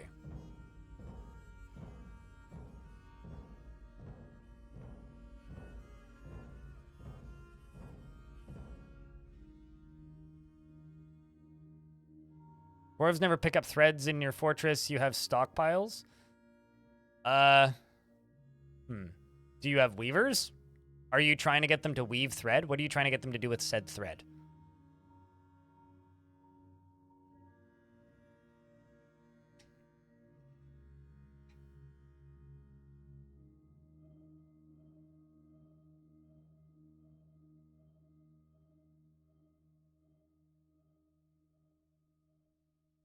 Doesn't feel anything after seeing a goblin's dead body.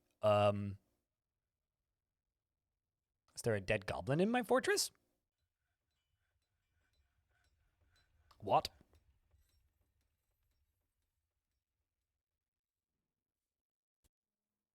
Also, we're up to 241 dwarves after that last migrant wave.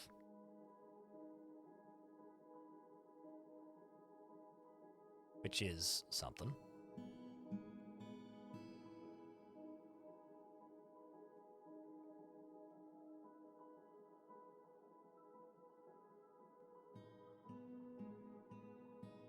But where were you seeing a goblin's dead body? I mean, it'll probably go away now, but...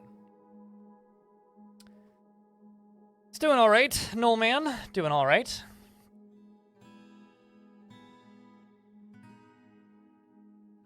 They tend to write about it the most.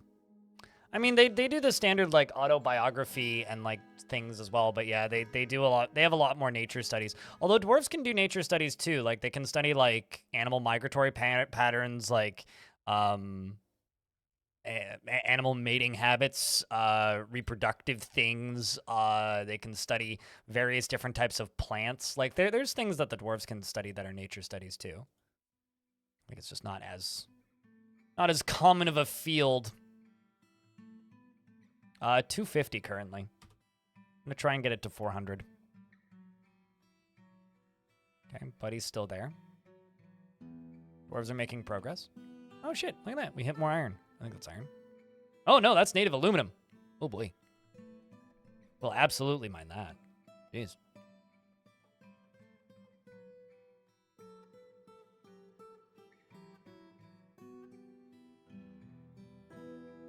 Probably get at least 4 from that.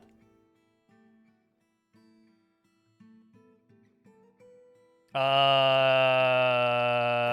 think that's the absolute cap. I might allow, I think it might be 300 including children. I need to go look again. I know I typed it in and didn't think about it again until just now. So I need to look at it. What is it? It is, what is the children cap? Okay, strict population cap with children's 300, population's 250, and then baby birth child cap's 100.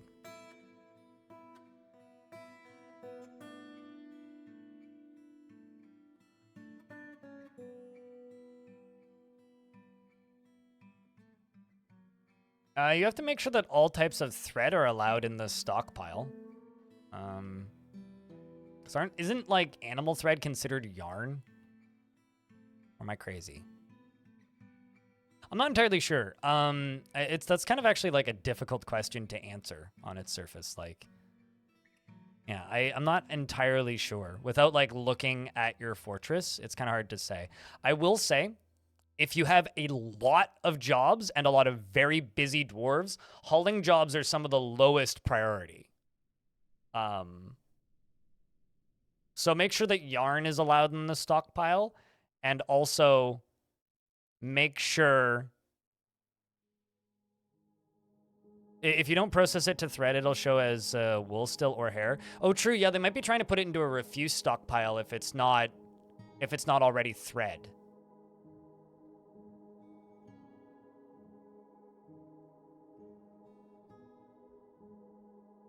So they might be trying to put it into like a refuse stockpile or something.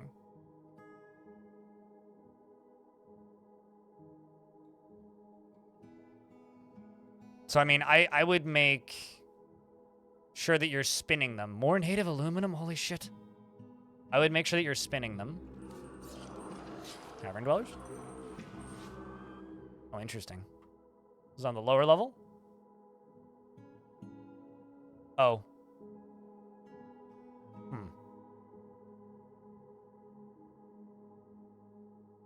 Something's fighting with these.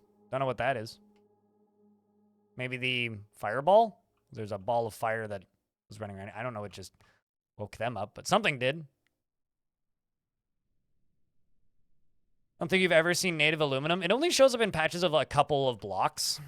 Like this is a whole native aluminum vein. Those right there. And then this one is probably just gonna be that tile. So they're pretty tiny. They're in very small amounts. So that's obsidian. That's weird. Why is there obsidian on layer 5? Is it possible to make archipelagos with the current version of World Gen? Oh, yeah, absolutely. Tries to make huge oceans or rivers and no in between to make island chains. I mean, if you go into advanced World Gen, you absolutely can make archipelagos. I guess the question would be, why would you want to make an archipelago? Because dwarves can't travel across water. But in the Advanced World Gen stuff you can. I'm not a good person to talk to about Advanced World Gen because I am not even remotely knowledgeable about it. I just know that you can do that.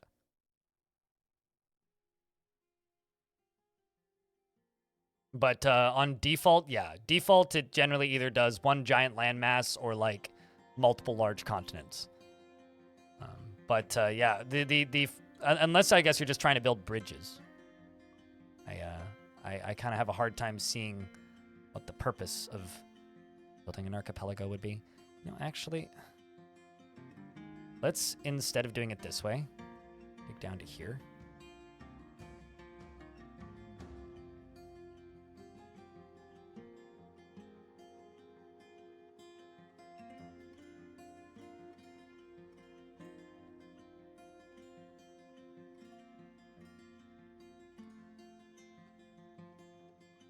And then I can just tell my Marks Dwarves to stand there and shoot through fortifications. A small link in Conquer each island. I mean, that would be, like, see, here's the thing, right? There's, like, you can use a topographical map to generate, or an image to generate a world. Like, I've seen people generate worlds that are, like, one-to-one replicas of Earth. At least in shape. Not in size, but yeah, I don't know. I would just keep digging. Its own little world. What would probably end up happening is you'd probably end up with like a kobold-filled island, a dwarven-filled island, yeah, really. Someone once generated a world that looked like my face. The eyes were good biomes, which is funny. This was a long time ago. This was back in version 47 days. So. Yeah, no, you can do some strange things with Dwarf Fortress World Gen.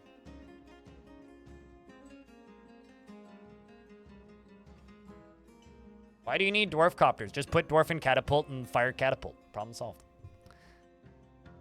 You like the idea of Kobold Island? I once had a island that was entirely populated with kobolds. And it was like almost the exact same shape as Australia. And it was in the same portion of the world as Australia would be. So we called it Kobold Australia. And it was very amusing because I went there in adventure mode and immediately died to a poison trap because kobolds just leave poison traps everywhere. It was a long time ago.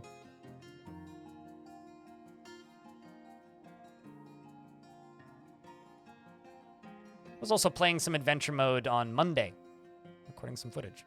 A lamb starved to death, really? That's kind of impressive. Lothar is fighting with what? A rhinoceros. You are brave.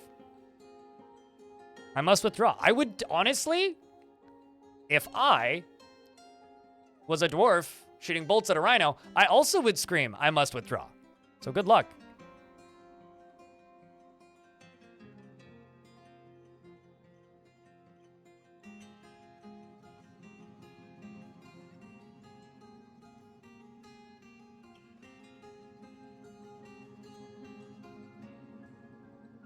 Also, somebody pointed this out in the YouTube chat not too long ago, but there's 50 people watching the YouTube stream, and it only has 44 likes on it. So if you want to help out the YouTube side of things, while I was watching this stream over here on Twitch, of course, I'd prefer you stay on Twitch. Actually, honestly, the optimal one is open up both in different tabs. But go leave a like on that. That'd be very, very helpful.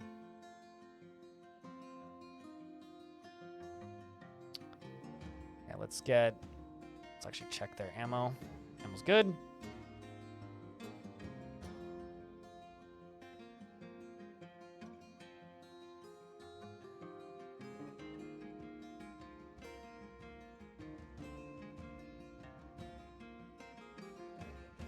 Let's see how this goes.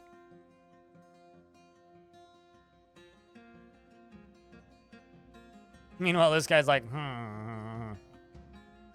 see if we can build a firing squad. Dwarves up top are probably pretty much finished building that extra barracks. Good timing. Any plans to stream CUD? Nope, I will never stream CUD ever again. I have zero plans to stream CUD. Don't even like the game, think it's a bad game. You shouldn't watch or play CUD. CUD terrible. Blah, blah, blah, blah. course I'm gonna stream cut again, dude. What? The fuck? Why even ask that question?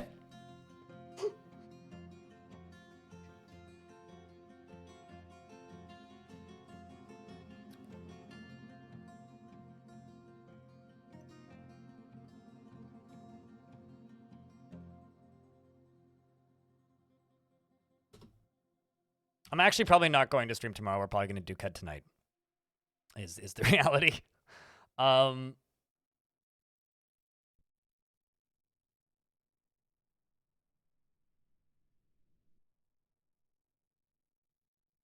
You had me at the first half. There's certain things that, like, it's redundant to ask me. And that is one of those. So ask a stupid question, get a dumber answer.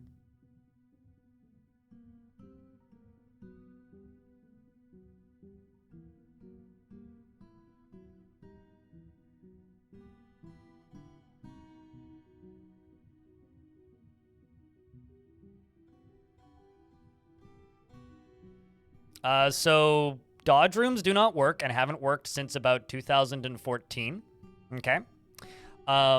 Teaching swimming, the best way to do that is simply put dwarves in a minecart that run underwater. Not the way people talk about.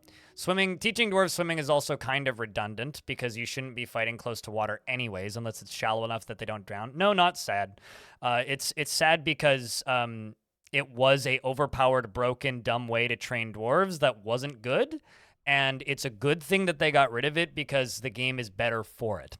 Opinions on Songs of Six. It's a fine game, and I'll play it again at some point when I feel like it. So, no, it's not sad. You're sad for wanting to torture your dwarves for no logical reason. All right, clearly they don't have line of sight from there.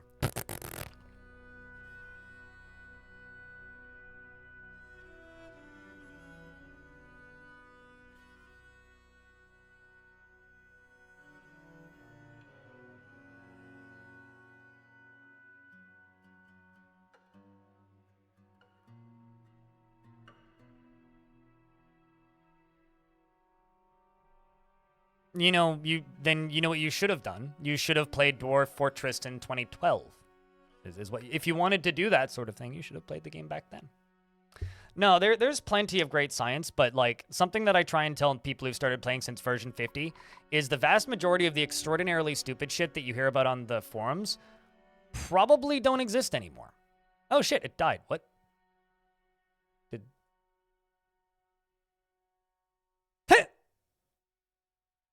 Well, so one of my dwarves got a line of sight, MA Sen 64, fired one copper bolt,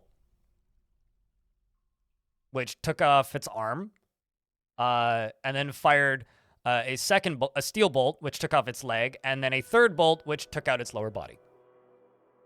Anyway, when it comes to dwarves, the reason people used to use danger rooms was because, one, dodging used to be super broken. Dwarves were way better at dodging back in the day, which is a good thing that they nerfed that. And the second reason is because it took forever to train dwarves. So what Tarn did was the logical thing. They made dwarves less ridiculously overpowered, and also, I have to burp coffee. And also, they, in the process of doing that, sped up the speed that dwarves train. So they made training more efficient and faster, and they removed the problem, which made that a viable strat. So the game is better for it. And if you don't agree with that, that's totally fine. But frankly, like at the end of the day, the game is better that it doesn't have that. So, and if you want to learn about like how to correctly teach your dwarves swimming, just go watch my YouTube videos. And that'll help. All right, well, shoutouts to the dwarves. They got that Forgotten Beast, so that's no longer an issue.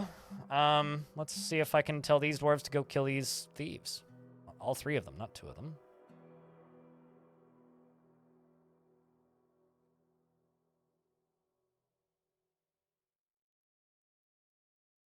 Yeah, if you want to torture your dwarves, there's plenty of examples on how to do that on my YouTube channel. But danger rooms are redundant. Don't even bother. It's good that they're redundant. The game is better for it.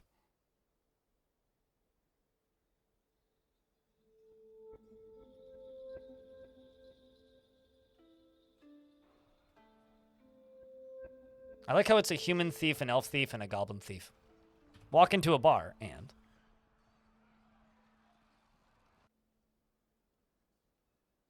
That's not science. That's just being a mean fortress overseer that likes to torture its inhabitants, which, frankly, you live your life, but, you know, I don't really do that. I've made videos about how to do some of that stuff, but I don't really do it in my forts because I just kind of don't like to. I'd rather just build minecart cannons. More fun. I almost never make my taverns public. I do have a public tavern, but I've had no visitors so far, which is probably for the best. This is a public tavern, but it's had no visitors, which is fine. It also has a dorm, although it's almost more for new members of the fortress to go sleep in, basically, because we need to make more bedrooms. I usually just put floor. It doesn't matter. It doesn't actually change the value if you smooth first. All right, I was going to build more bedrooms because I have to do that. So I think we're going to put some more bedrooms down here on this lower level.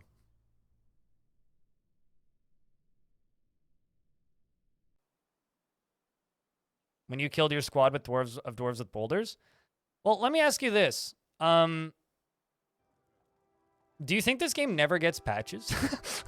Like, why does everybody expect all of these super duper old strats to work still? Especially when they're like inconvenient and like bad gameplay devices. It's like, hey, there's this exploit that players used to use that was like abjectly bad and lessened the gameplay experience. Why would you think the developers wouldn't patch that out?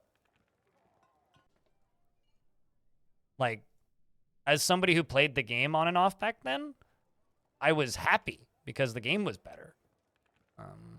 Now all these new people come to Dwarf Fortress for Steam and they're like, man, all of these things that made the gameplay bad no longer exist. What?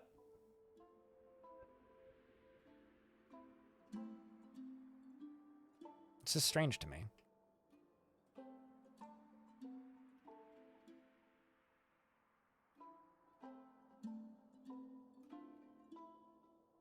The stories are fun.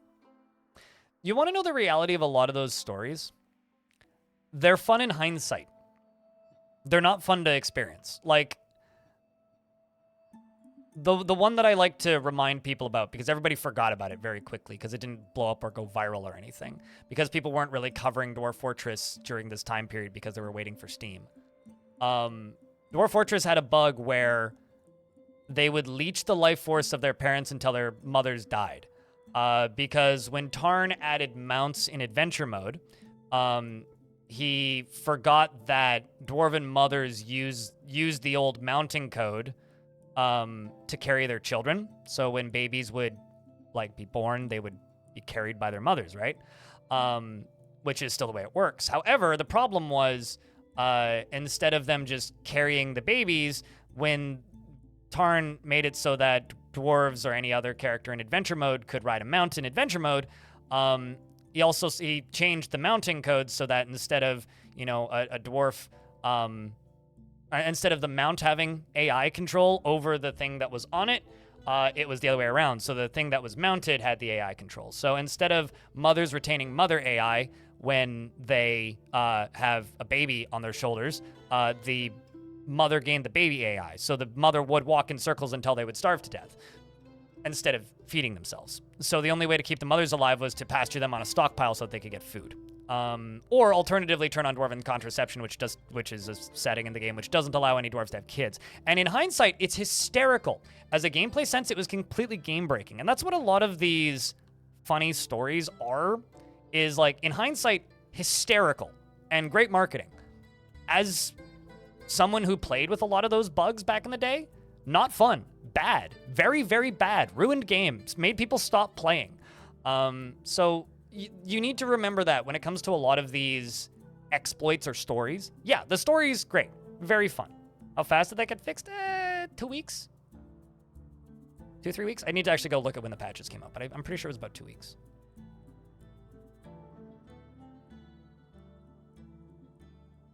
Never heard of that before in regards to chickens counting as witnesses. But yeah, no, funny in hindsight. And like a lot of these other bugs that have been fixed that have solved things like danger rooms, is it sad that they're no longer in the game because it's a funny story to tell people? Sure. Is the game massively better off for it? 100%. So I think that's something that you need to remember about a lot of these bugs where everybody's just like, I'm going to go look up all these dumb things that people talked about on the forums back in the day. The reason a lot of these things no longer exist in the game is because the game is better for not having them. And I guess you just need to remember that, right? Like, it's still a game at the end of the day, which needs some semblance of balance and some reason to do things the way it was intended. And a lot of these oversights, like the ones that don't hurt the game, are still in the game largely. Like, you can still launch stuff out of minecarts at Mark 10, right? Because that doesn't actually hurt the game. You can still use impulse ramps because in the grand scheme of things, fucking with gravity doesn't actually damage the game. You can still, you know, use bees to train doctors by stinging your dwarves. You can still... I mean, if you really want to increase the speed the dwarves train in the military, just get live targets.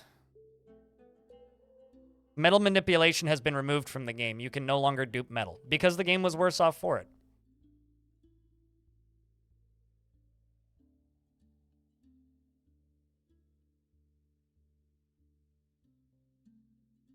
Is this a very elaborate dad joke that took me way too long to get, Banana? Also, we're stuck in ads now, so I'm going to wait.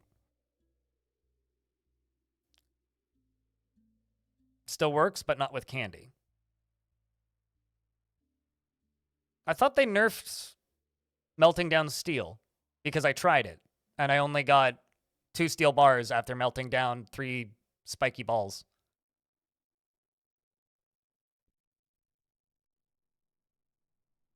But maybe I'm wrong. I don't know. Regardless, I don't dupe metal because I think that's stupid. And if you're duping metal, fucking get better at the video game.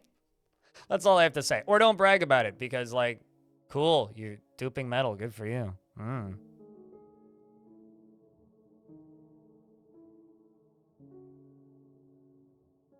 Metal is so plentiful unless it isn't. Metal is plentiful if you decide you want your metal to be plentiful. If you decide you don't want plentiful metal, then it isn't. If you want plentiful metal, just settle somewhere with a lot of resources. Like, I don't know. Like, the vast majority of, like, these exploits in Dwarf Fortress, with the exception of things like quantum stockpiles, just make the game worse. And this is why you get people, like, leaving reviews saying, like, game's only playable if you use exploits. It's like, no, it's what? What are you talking about?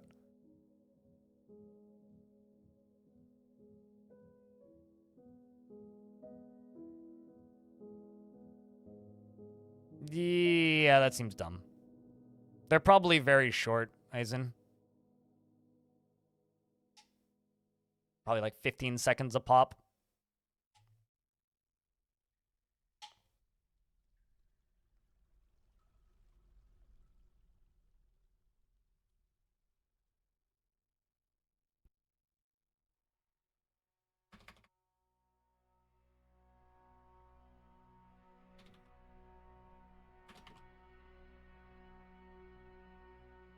Another thing that's better about Twitch than YouTube. YouTube has 3 settings for ads. Minimal, moderate, and aggressive. Twitch lets us choose exactly when on the hour they go off. So.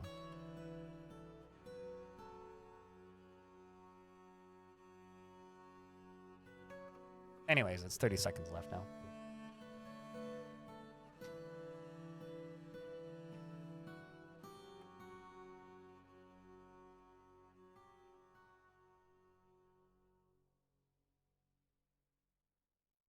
You just want undo when designating?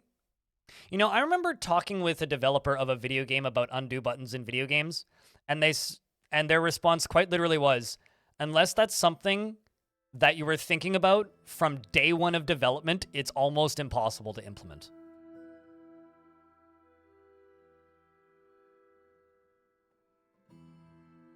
Which I wouldn't be too surprised about that.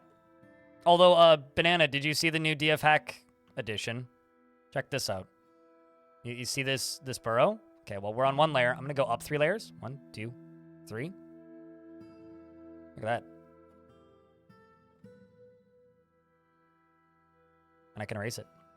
And also check this out.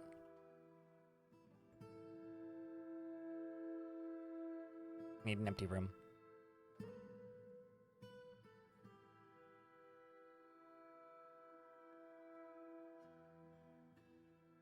Or like, double click.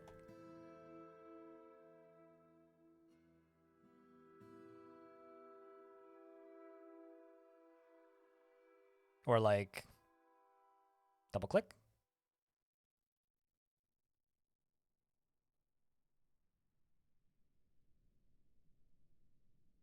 The double clicking thing is DF hack only. Same with the multi-layers. You've been watching your tutorials for quite some time on YouTube? Well, no problem. Crucifier cam.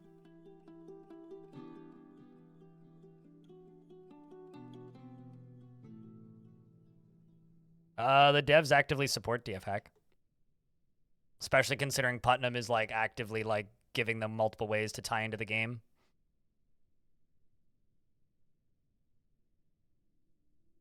Although I wouldn't consider DF hack a mod. It's more like playing a game with a trainer or a cheat engine, because that's how it works. You're not actually technically modifying the game in any way. It's simply manipulating the game in real time. So it's got more in common with cheat engine than like traditional modding. So it's kind of a different thing. They kind of don't work particularly well right now. I don't know if it's because of a change banana or something else, but the water tends to evaporate in them much faster than it used to. I don't know if they changed anything to specifically nerf them, but I've never liked water reactors. I have always thought of them as a little bit dumb. Like, the only, like, time where I would want to actually use water reactors is probably in, like, a single-tile fortress. I think the thing with me and water reactors is, like, I'm one of those people where if you're worried about conserving space in Dwarf Fortress, in my opinion, you are doing it wrong. And the only benefit they really serve is they save a lot of space. I would rather build a big sprawling contraption because it looks cooler, that generates a bajillion times too much power, that uses a torrent of water running from either like a surface river or a bunch of aquifers or the ocean down through the caverns and out the side of the map. I'd much rather do that than build water reactors, so. Although, supposedly there's something you can do with mine carts and water reactors that makes them work indefinitely, but I haven't fiddled with that, to be honest with you. Yeah, also they hurt your frames. Yeah, I don't like them. I think they are kind of redundant, to be honest with you. They cause too much water displacement. I'd rather just make an underground river, because I think they look cooler. In deserts and tundras, you have trouble finding enough water to keep it flowing without conquering the caverns. What is an aquifer? We're doing this Jeopardy style. Why do I make block 4 instead of smoothing and engraving? Because smoothed and engraved floors are all the same ugly gray, and I like to have a variety in my colors. I like to look at my forts because I play this game full time as my job pretty much. So I want it to at least be pleasant to look at. And I personally feel that everything being a monocolor is boring as shit. So I don't do that. And also, it's higher value if you don't do that. If you actually, like, construct floors, it's higher value. If you construct floors and engrave them, it's even higher value, especially because you can use higher value materials or rarer materials to do that. Speaking of rarer materials, I need to see how much aluminum I currently have. But yeah, Dwarf Fortress isn't a game about min-maxing and management. Dwarf Fortress is a game about aesthetics. Endgame Dwarf Fortress is aesthetics. And if you don't agree, that's totally fine. But for me, endgame Dwarf Fortress is like endgame in an MMO. It's make shit look as cool as possible while also being moderately efficient.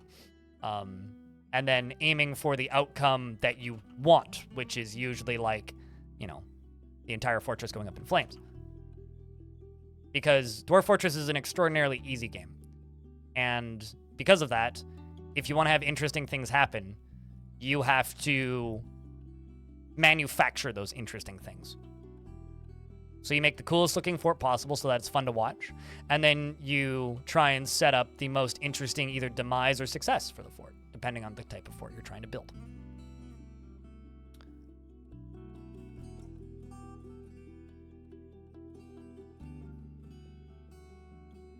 And we're gonna go raise a new tower.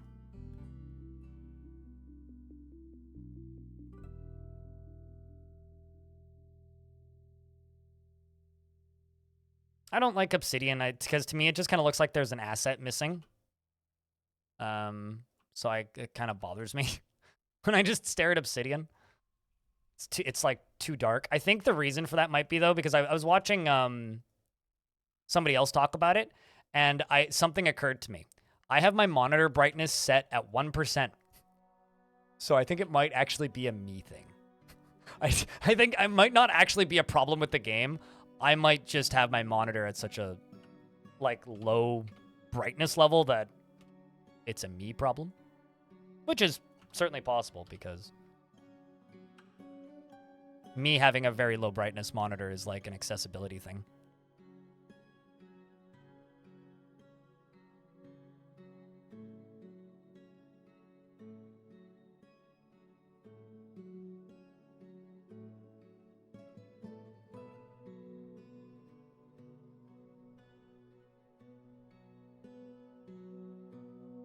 The sprites have gray in them, and that lets you see it.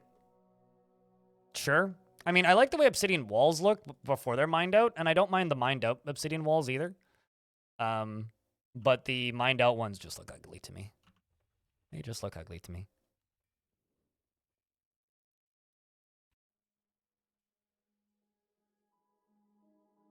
That's one of the reasons why you enjoy Krug Smash. He dives into the characters and connects the dots in the story format.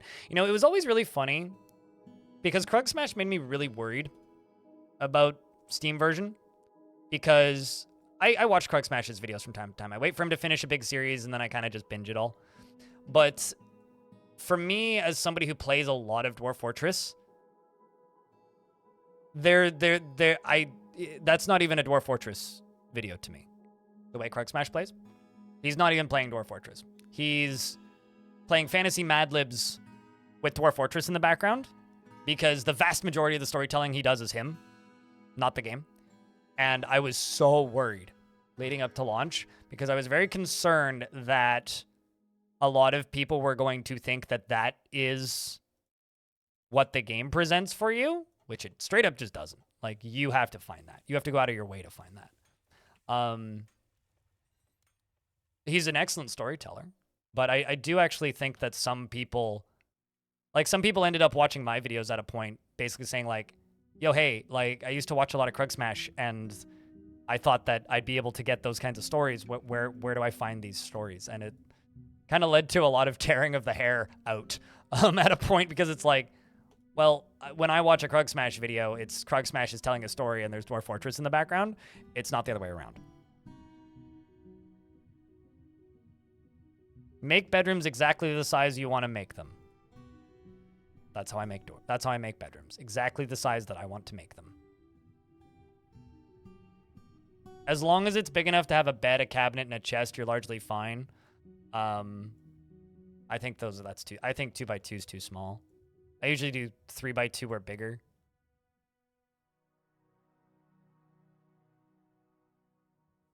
Because size and space isn't an issue. Square footage in Dwarf Fortress is a non-problem. Some people make it into a problem for themselves and be like, I need everything to be as tiny and compact and specific as possible. It's like, I don't know. I don't play that way.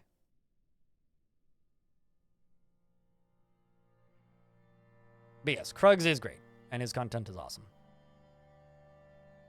And we give each other negative money on Patreon, because whenever one of us ups the other person's Patreon funding, the other one ups it, so... Like, I started giving him, I think it was like $5 on Patreon ages ago, and he was like, you motherfucker! And then, like, doubled it, and so I doubled mine, and then we kind of had a Patreon war for a minute there, and then it stopped. And now we're, like, I think giving each other the same amount of money, which is kind of funny. Right, I need to make more beds. Let's just do 40 beds.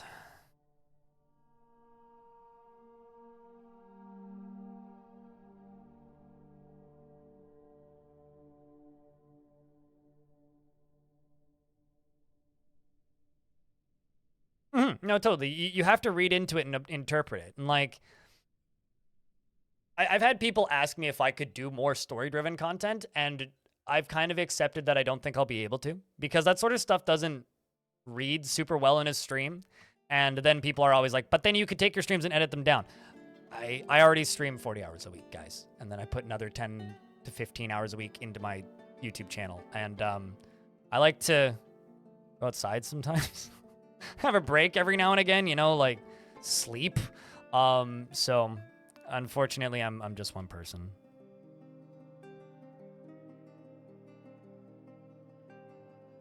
You can get metal beds, or beds that are considered metal, by encrusting them with stuff. So if you have somebody who wants a metal bed, if you encrust it with iron, then suddenly you have a metal bed, or iron gems, I guess.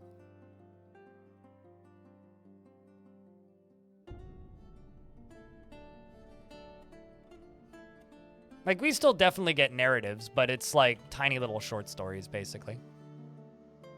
Will be how we find narratives. I'll be like, one pops up, and I'll be like, holy shit, did you guys see what just happened? And then I'll talk about that for 10 minutes, and then we'll move on.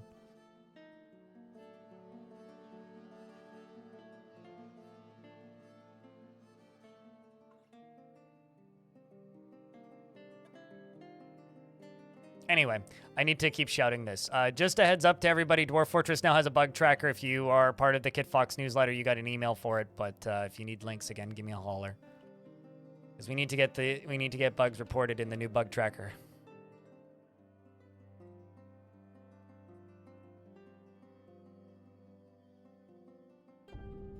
I have not made a command for it.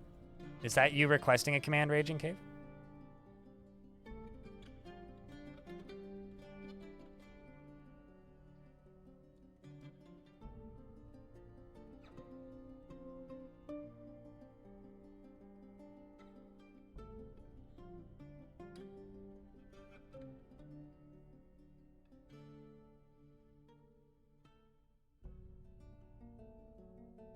Try it again. Should work.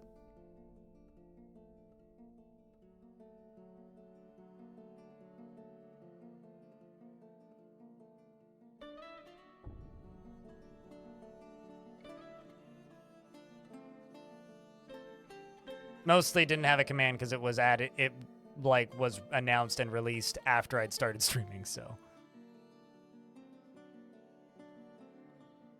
Which makes me wonder where that trailer that they're supposedly working on is gonna pop up, because that was talked about for the first time like, 3 months ago? Or not 3 months ago, 3 weeks ago or so? 3-4 weeks ago? Was when they first mentioned it. Which I'm assuming is just a like updated Fortress mode trailer. Maybe they'll do it. They'll release that on the 1-year anniversary. We'll do it then.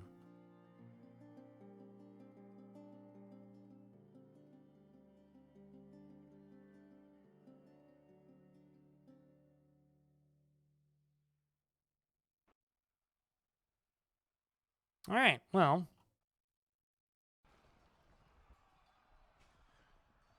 Let's fly up here. And go back down to here. So this is supposed to be a new barracks. And this is going to be our artifact hall. Could just smooth these walls. Kind of want to go and construct them all, so. We'll knock all this out. And we'll reconstruct it all.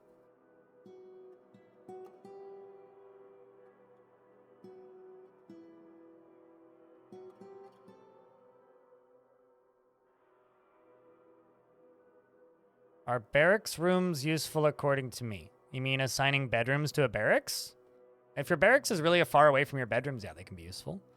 Because soldiers have a habit of just sleeping in the barracks. Because they get tired and then they pass out. So it'll keep your soldiers slightly happier. Do I do them? Usually my bedrooms are close enough to the barracks that it doesn't matter that much. Are they useful? Yeah.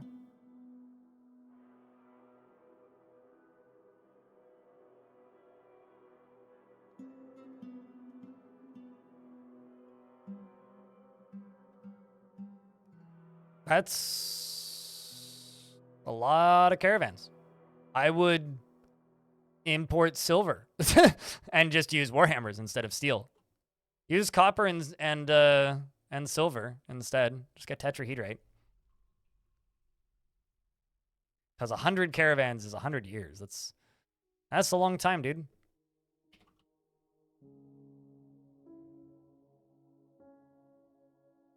Oh, you can just put beds in the barracks and then tell them to sleep in it, yeah. But obviously the way I would do it would be like building separate bedrooms.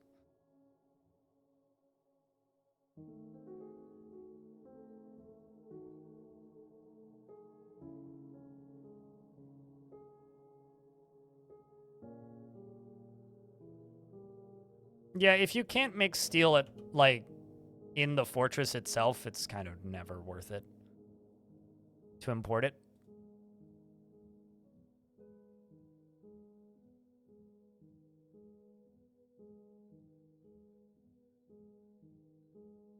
Silver is good for warhammers and maces, but maces are just worse warhammers, so silver is good for warhammers. Basically. It's good for the big thwack weapons.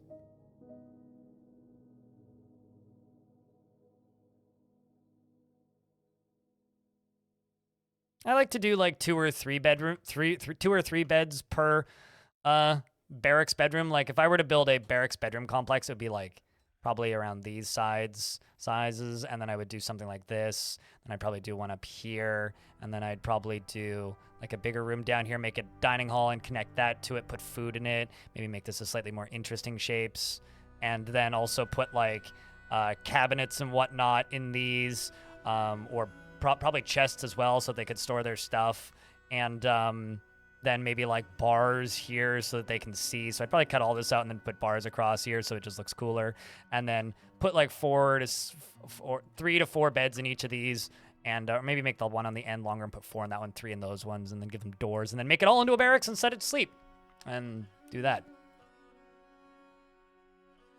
Is that a dwarf face? I don't know. Are you a dwarf face?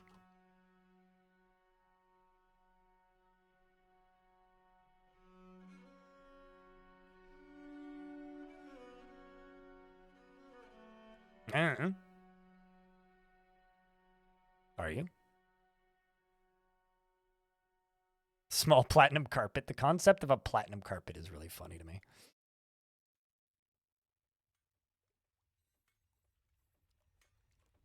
So I have 13 native aluminum and 16 aluminum bars.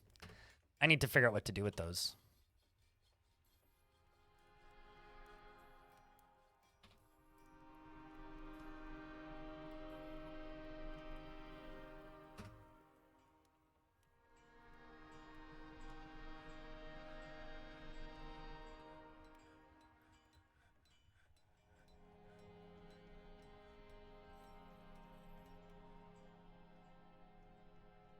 Become impossible to satisfy guilds without engravings. So I've satisfied guilds with the economy on hard without engravings. So I can tell you for a fact it's possible. Not trying to humble brag too much here, but that's probably what they should do. Not like room size makes it super easy. Like, this is a fully satisfied guild hall, right? Where is it? Yeah, this is a fully satisfied guild hall for the base value.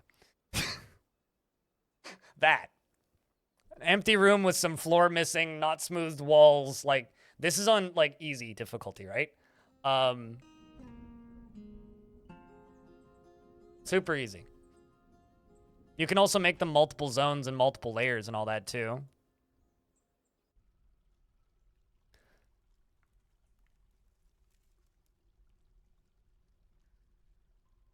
But granted, that's set to easy, not on hard, and that's just the base level. It's not grand. So it only needs to be a value of 2,000.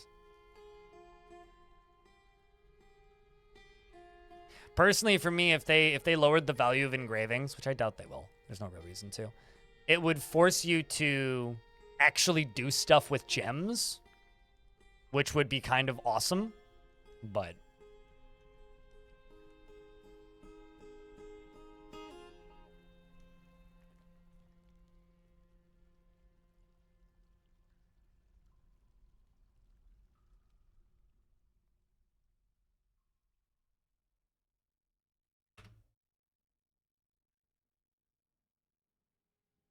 Like 7 guilds requesting 3 years in?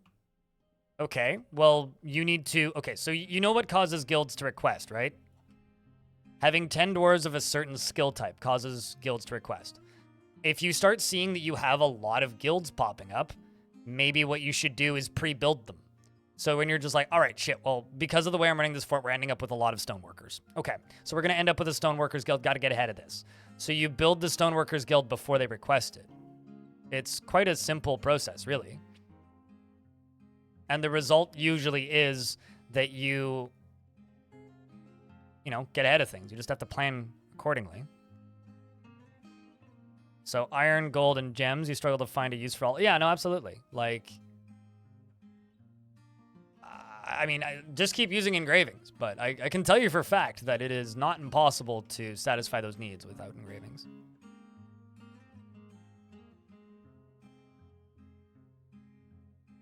Yeah, absolutely, fan. Totally. Or something I like to do is I like to put workshops in the guild halls, and one way to go about doing that, I see where I fucked up here. I shouldn't have done this way. One way I like to go about doing that is using valuable materials to make the actual workshops in the guild halls. So I'll put like a bunch of crafts dwarf shops in the crafts dwarfs guild hall, right? But I will make the crafts dwarf shops out of platinum or I don't know, aluminum or some valuable material, stuff like that, you know.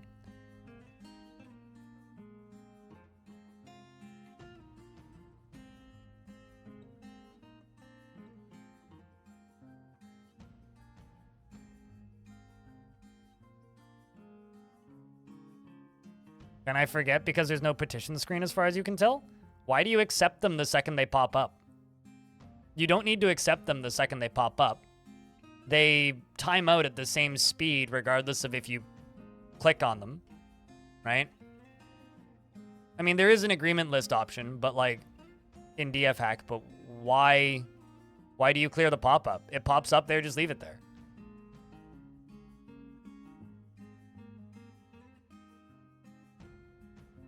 Like if you need to...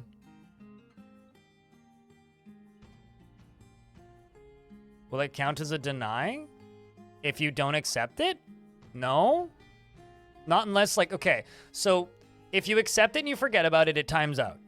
If you don't accept it, it takes the same amount of time for it to time out. You don't need to accept it the second it pops up, so you're forgetting because you're clearing your notifications. It pops up, let it sit there until you've built the thing. While you're building the thing, accept it. So...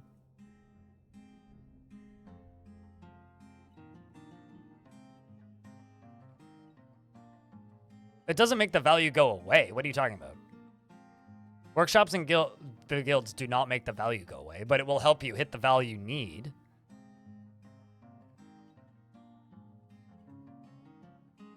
You feel bad for telling them to take a hike? I mean, if you tell them to take a hike, it pops back up almost immediately, usually, if you deny it. Yeah, there you go, 7. I just clarify. I was like, I think that came out in a way that you didn't quite... Yeah, it's fine. Don't worry about it. But when it's like every month they ask for it. Yeah, no, if you deny it, they'll ask again in a couple weeks or days even. So don't deny it. Don't accept it. Just let it sit. They won't get mad. And then build the thing. All I'm saying is I think people like massively overthink how complicated guild halls are, because they really aren't. They're not a complicated ordeal. They're a very simple portion of the game. I think people just completely overthink everything and make it way harder on themselves than it needs to be.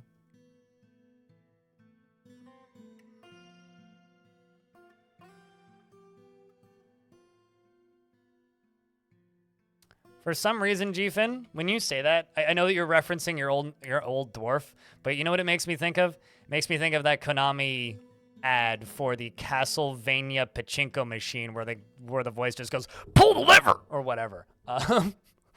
So, thanks for making that pop into my head once again.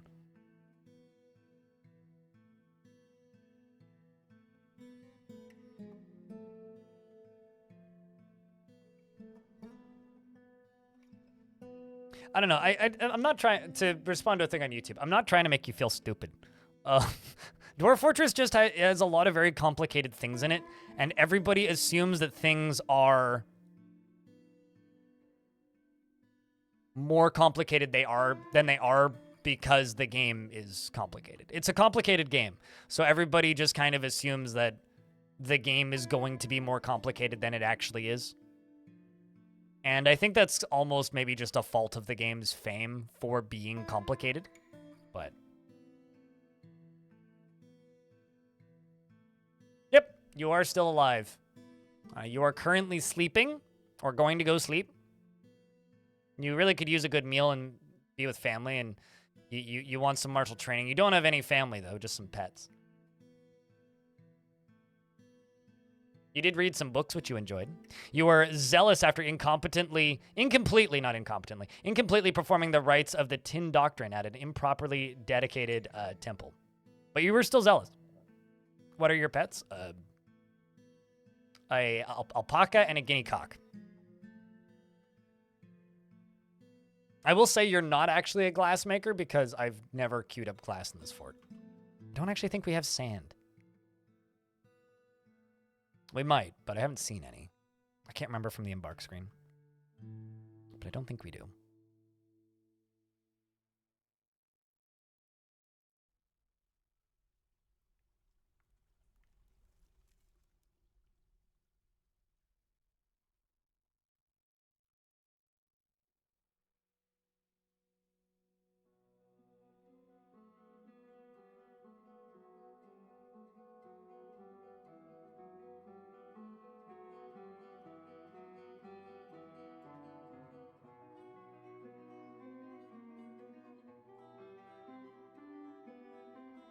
As good as iron when it's crystal glass.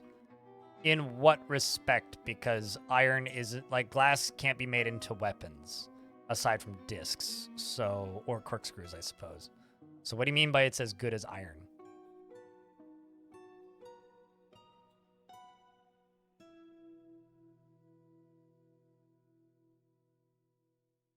Oh, value-wise? Okay. Yeah, I think I've bothered to make crystal glass once. So...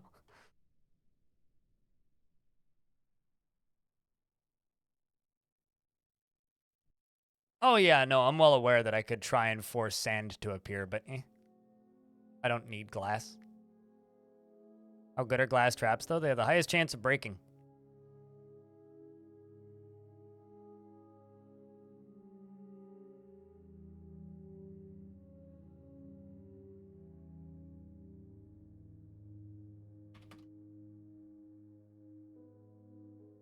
Are they worth it? Sure. Everything is worth it if you feel like doing it. Let me be honest with you, because you keep asking these questions. Nothing in Dwarf Fortress is worth it.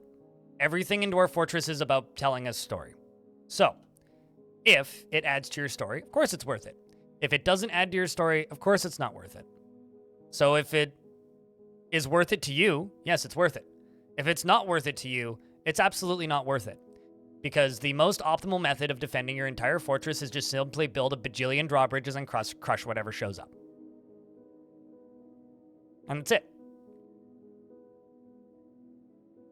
So, if it's like, people always ask me about, do you have a papermaking industry? No, why the fuck would I make a papermaking industry? I could simply just import all of the paper that I need and turn it into quires and write it. It's like the papermaking industry with less steps. So yeah, like why would I ever make a papermaking industry when I can just import it? So like a redundant waste of time. So is it worth it? I don't know. Is it? I can't answer that question. Only you can. Just like only you can stop forest fires.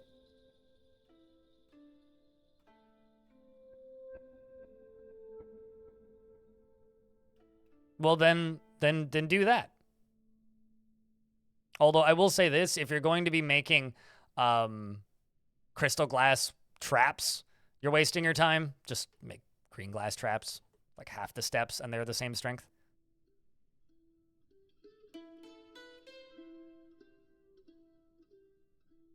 Oh, also keep in mind, even though green glass is lava proof, If you make discs and then they get lava on them, they will melt. Okay, so I am going to start moving artifacts over here. So I'm going to screenshot this, because these are artifacts that were brought in by giants / ettins.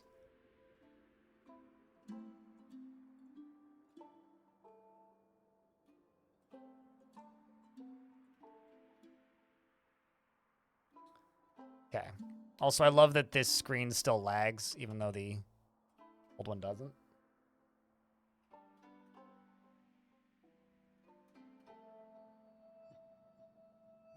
Oh, maybe they need to go into a stockpile first. Shit.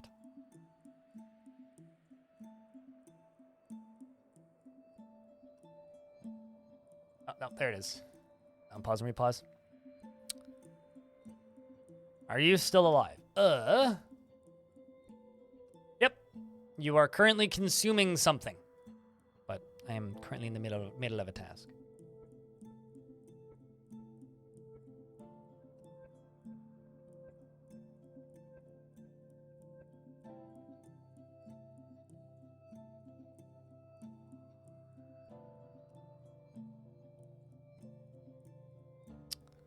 I mean, I have them because some Forgotten Beast, or not Forgotten Beast,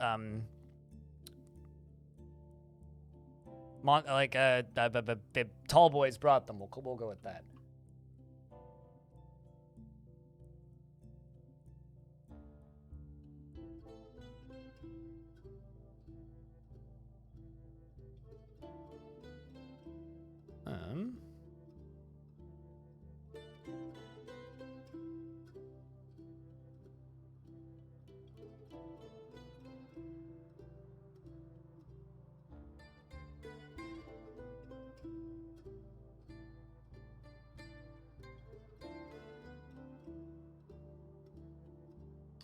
Multiple artifact maces.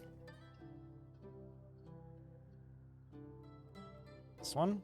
So these are artifacts that we didn't make. These are artifacts that were brought by creatures. 2 crossbows, leather armor.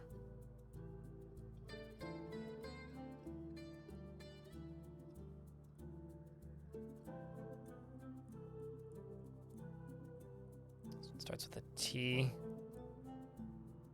Is.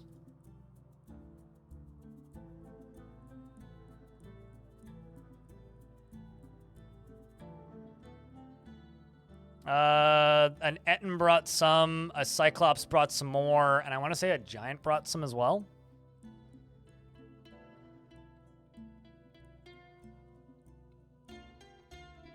Also, a lot of these look like they were named by kobolds, which is interesting.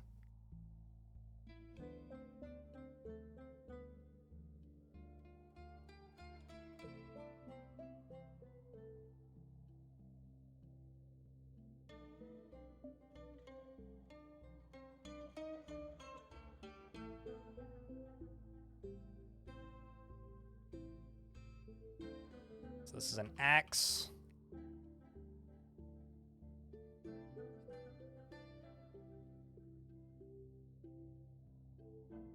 And this is the bottom one, which is another hammer.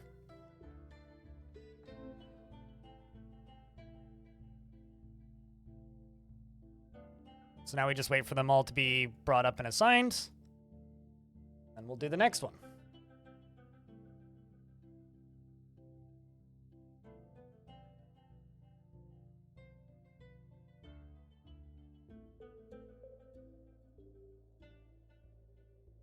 You can now pin your cheers. Oh, really? I wasn't aware that they'd turned that on already, Kid Fox. Anyway, hi, Kid Fox. What's up? Yeah, they killed the super chat equivalent on Twitch, which is for the best. So now if you... I don't know how it works because nobody's done it yet today, and I haven't looked into it really. But apparently now when you cheer, you have the option to pin it to the top of the chat. So you can, once again, pin the word butts to the top of the chat, which is the only real benefit of the old system. It popped up. Okay, well, it didn't last. It lasted like half a year. Although most of that was like the beta testing period where everybody's like, why the fuck are you adding this? We don't want this. So, hey, they took feedback. Honestly, I think it's a good thing that it didn't last because it proves that Twitch actually takes feedback, which is good.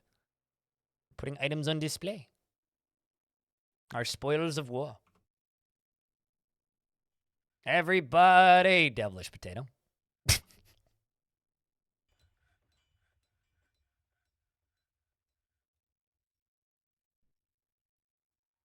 Yeah, I don't know if there's minimums or anything with that, but thanks for the first bits of the day. Appreciate you. For nefarious deeds? Well, I'm sure the same chat moderation laws apply, so.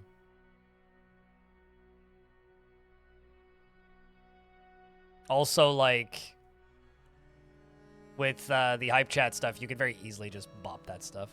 The biggest issue with hype chat and the reason streamers hated it or didn't like it is because there was no API for them.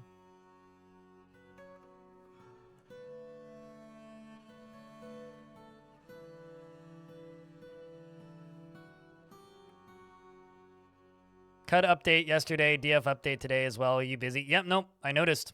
I'm gonna have a busy weekend. I gotta do I guess a Dwarf Fortress news video for tomorrow. Not that there's much to actually talk about aside from the bike tracker, but and then because I got that stuff a week ago, and then Caves of Cud news video as well. Yeah.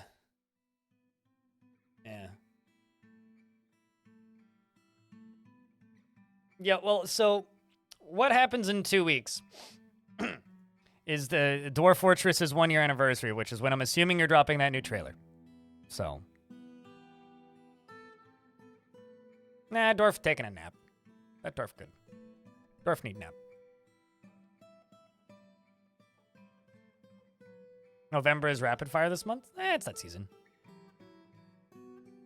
No, it's not anniversary related? Well then, adventure mode release date it is then. Looking forward to it. You better not disappoint.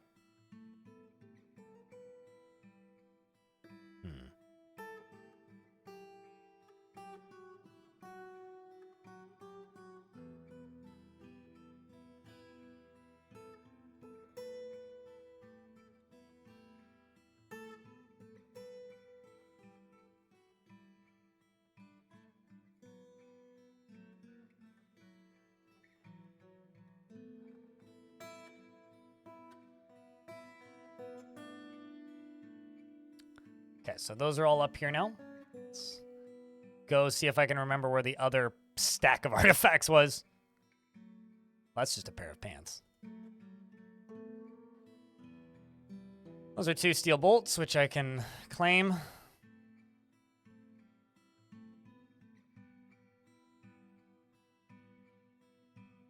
can also read the descriptions of these, which I haven't actually done yet.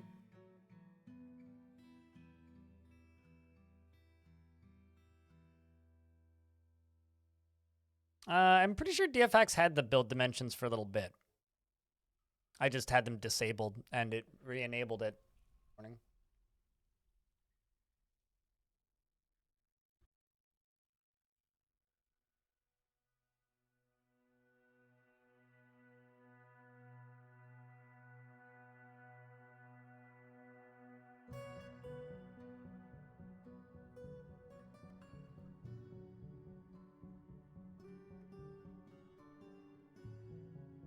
Blind is pretty good at guessing time frames.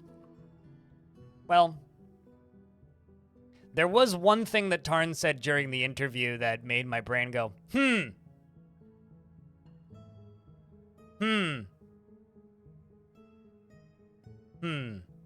And I'll type it in and send it to you. Just in case, like, I am actually perfectly on point.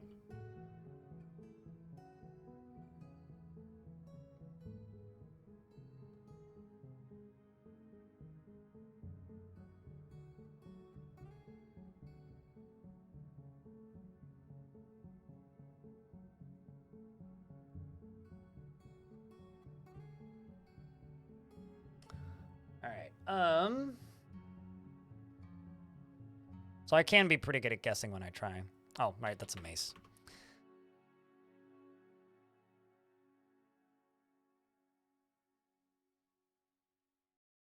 Okay, so or might I grab the wrong screenshot? I'm good at this.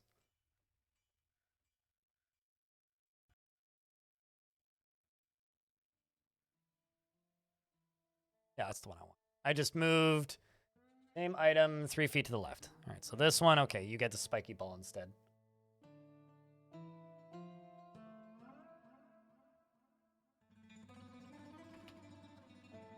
I'm assuming that's what that is. Unless I'm completely wrong. What the heck is that then? Looked like a spiky ball.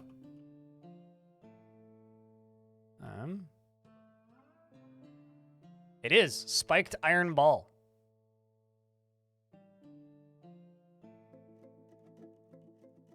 I guess traps it is.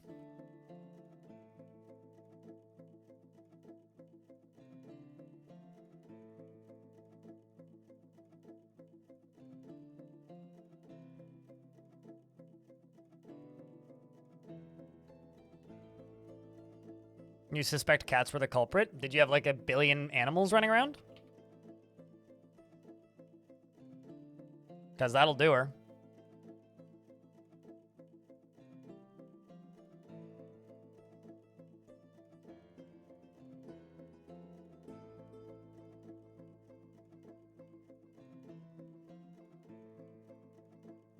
So either silver or yeah, it's steel. Artifact steel spear, that's damn. Not bad. Then what looks like a bronze hammer. This is actually one of those reasons why I wish that Legends mode was available in Fortress mode, because I want to look up all these artifacts. I want to know where they came from.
Okay, so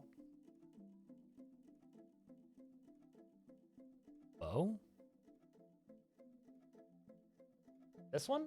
Yeah, that's straight up just like I know that's one of the that's the other bow. That is straight up just a kobold name. Telthi Bill Katazes? Looks like a kobold name. Be funny if these are just like perfectly normal items that kobolds had for a bit, which would actually explain why like an Etten or giant would come running in with them. Legends mode on your phone. I would rather die than use Legends mode on my phone. No, I mean, if I really wanted to do that, what I would actually do is I would have a second install, copy my save over to the second install, and just launch Legends mode. But I don't care that much to do that. I've done stuff like that in the past. This is a buckler, but nah, I'm good.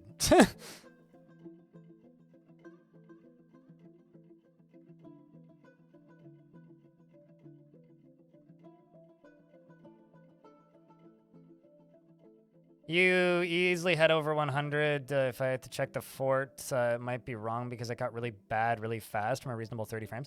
If it got so bad so fast, why don't you just jump back to your most recent autosave? I mean, I know some people don't have autosaving on, but like seasonal saving can save a fort.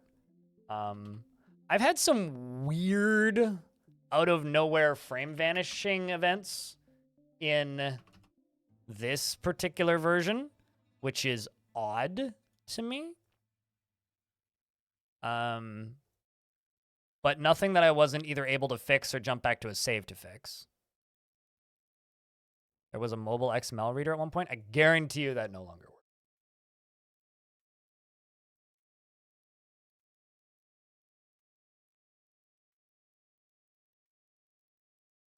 This next one's an earring, and this is the last one.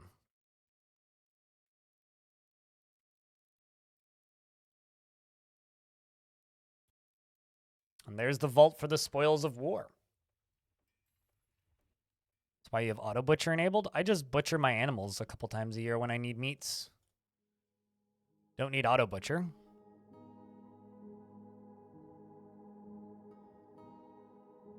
Because I like to be pretty specific about what and when I butcher.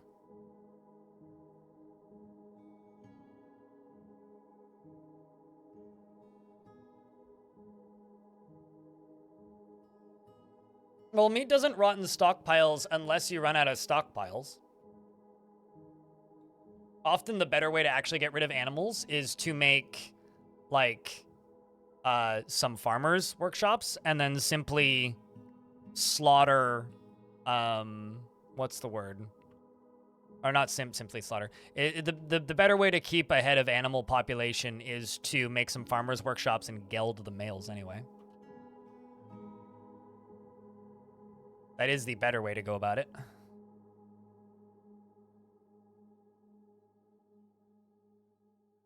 Also, another thing about meat, it can go into barrels, which then you can store even more. So just make sure you have enough barrels, and you'll probably be fine.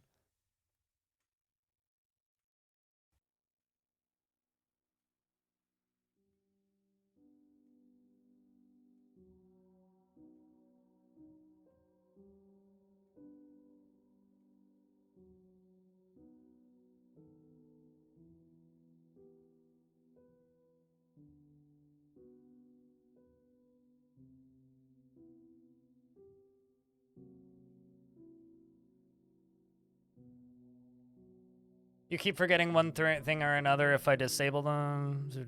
Yeah, that's fair enough. I mean, I choose to not use any of those DF hack-based assists.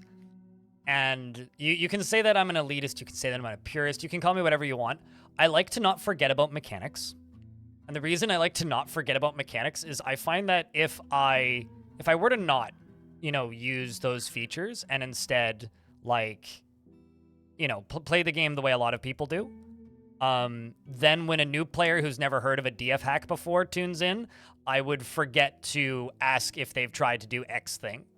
So a lot of the reasons why I'm kind of a weirdo about some of this stuff is because I am aware that I am a source of tutorials for a lot of people. It's also the reason I don't have like 45 mods, right? It's because I know that the game is still new enough that a large portion of the player base is still exploring this game for the first time. So it's less of a... It's more of a, I don't want to accidentally confuse people by, instructing poorly. I'm a role model. I wouldn't call myself that in any case.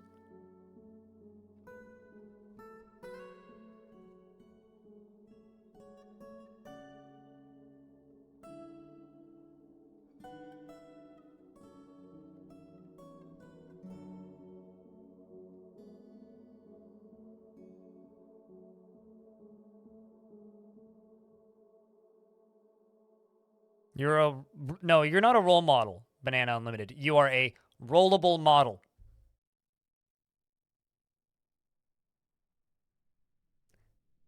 Zing. Anyway, it's like a hand model, but for...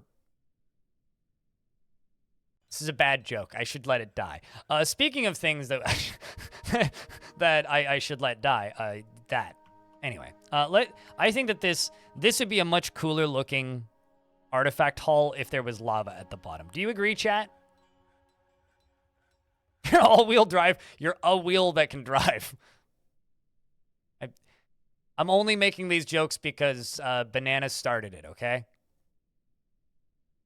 This is entirely Banana's own doing.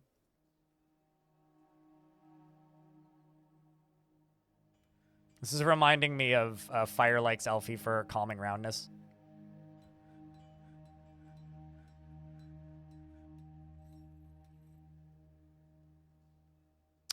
Also, my dirt road's already broke, so.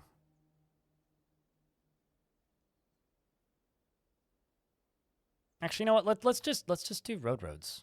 Let's actually use paved roads. In 24, we'll just use mudstone. It's fine.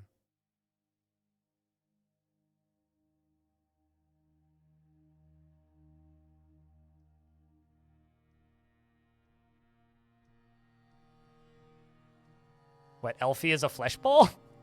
For the calming roundness?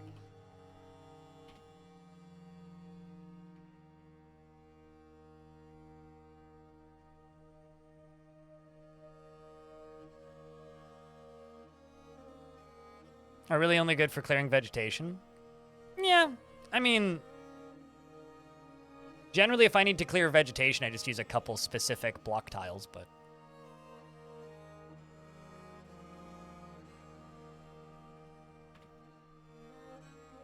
This allowed me to properly trade with the factions, so it's for the best.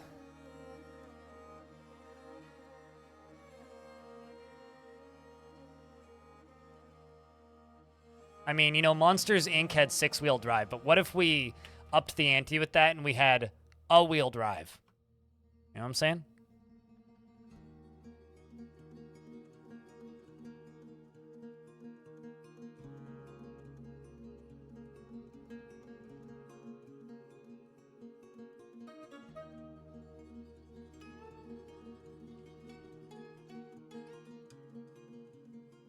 All right, well, that's going to take a bunch of construction, but they'll get to it.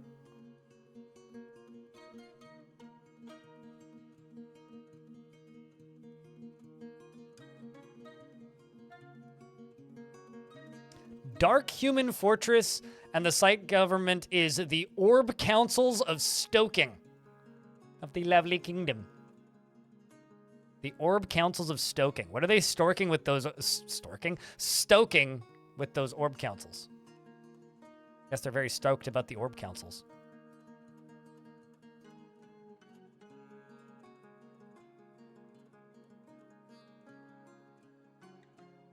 You cannot zoom currently on the world map. No. Not outside of the embark screen for some odd reason.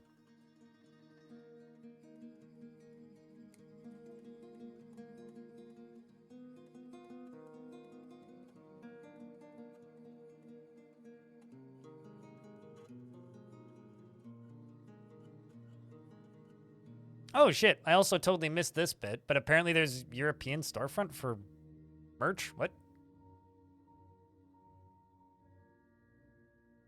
Huh. Apparently Fangamer has a fangamer.eu. Apparently I completely missed that. So you guys don't have to pay $75,000 for shipping anymore.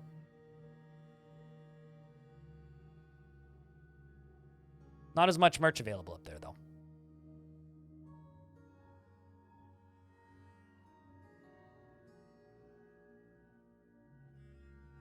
Did they show that they will add zooming when adventure mode comes?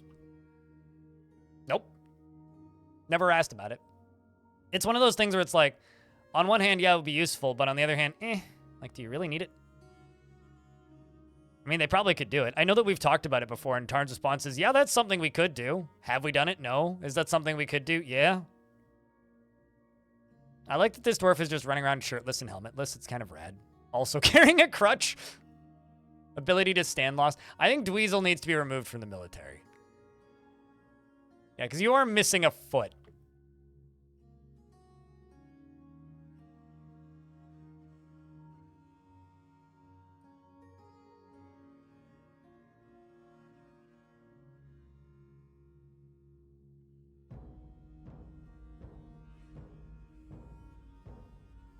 But, you know, considering how fast this dwarf is moving, it must be a legendary crutch walker at this point. What's your crutch walking skill?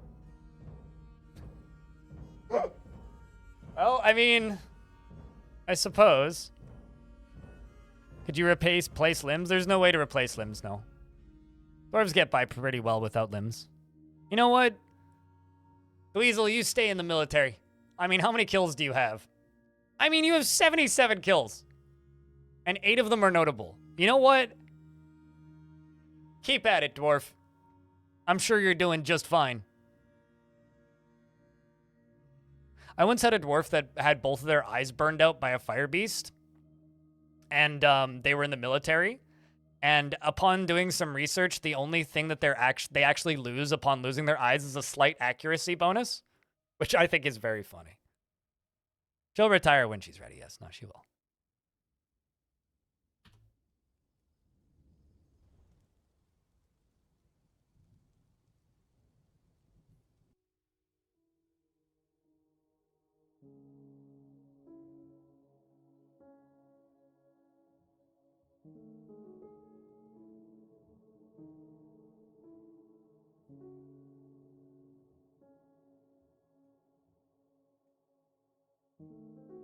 I love that I guessed it.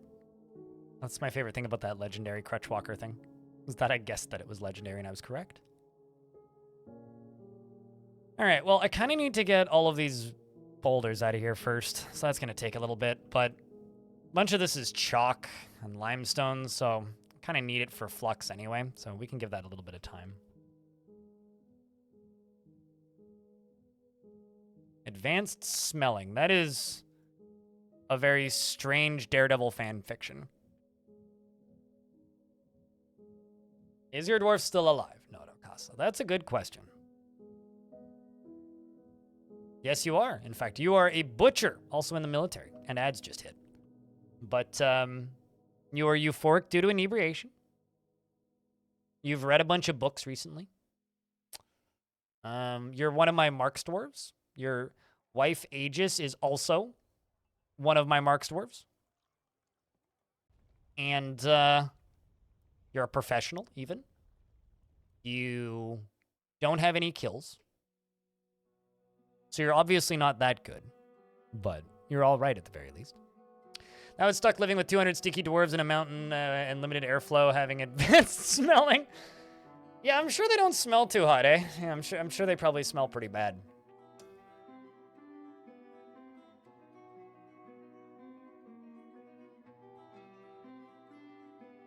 Glasses, guesses a diagnosis.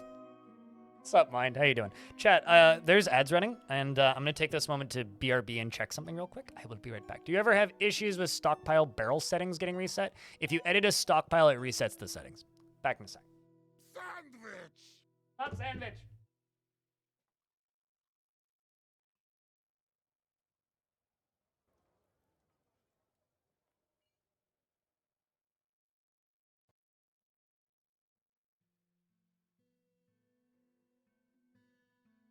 Cheese for everyone!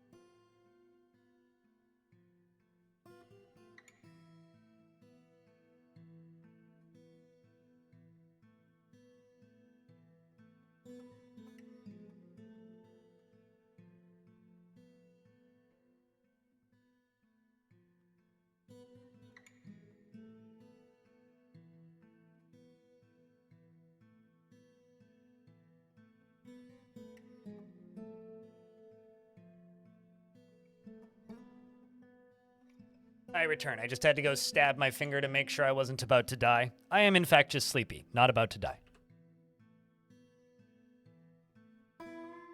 And probably just need to drink more coffee.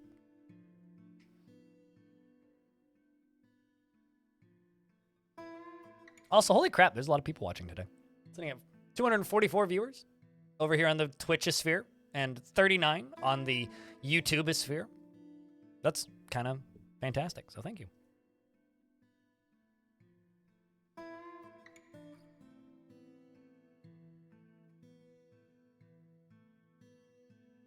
Always good when not about to die. I mean, yeah. It's okay. Diabetes is a terrible disease that can be cured with a cupcake. Temporarily. All right, so I've got some animals I need to move over here. There's a bunch of random sheep and stuff. Apparently ducks and bunnies, too. I need to do some mass gelding, so we're going to do that as well. Actually, you know what? I'm going to place a couple farmers' shops over here, because it would just be more convenient to have some farmers' shops here.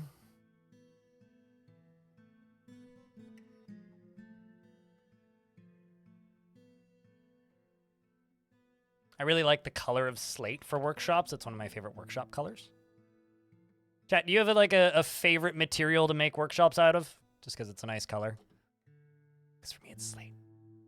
Oh, many rhinos. Yeah, no, the plan is to make war rhinos. and see if I can actually send them out. Probably just pasture them all, the war rhinos all out here, and then just disable the pasture when I send the squads out. But I had to tame them first, which we've done now, and they do take 10 years to age up to full size. I do have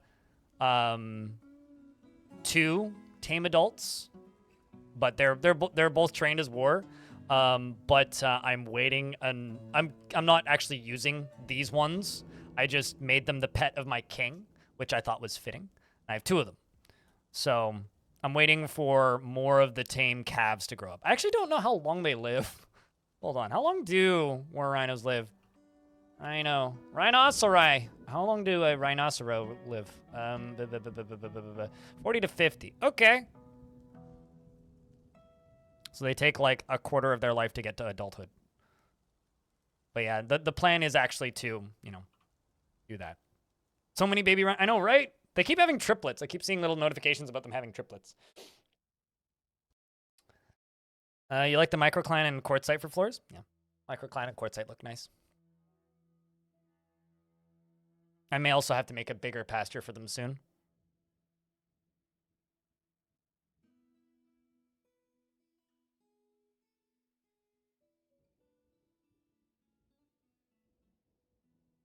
Also, speaking of Fangamer, I bought the Into the Breach soundtrack from Fangamer, which was very deeply discounted because of Black Friday stuff. So for the intros of the streams, we're going to have the Into the Breach soundtrack soon.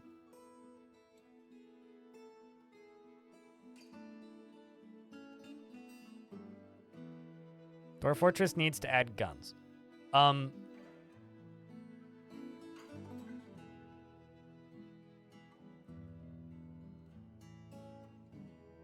Why? Pardon me, but your American stupidity is showing. All right, so let's.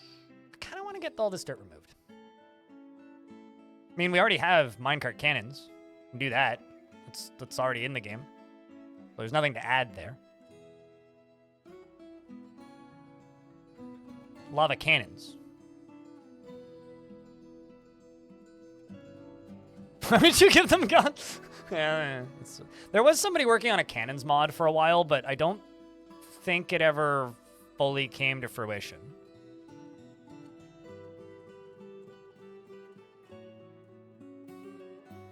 I mean, it doesn't matter where you're from, but random pop in. They should add guns. It's like the meme where people go into Steam reviews and leave negative reviews because you can't have sex with every woman in the game. It's like same level of memery. So I'm gonna respond to you with bullshit non-responses if you say stuff like that. And Sasha Gray, thank you very much for the tier 1 subscription. Enjoy the ad-free viewing and the emotes. Appreciate you.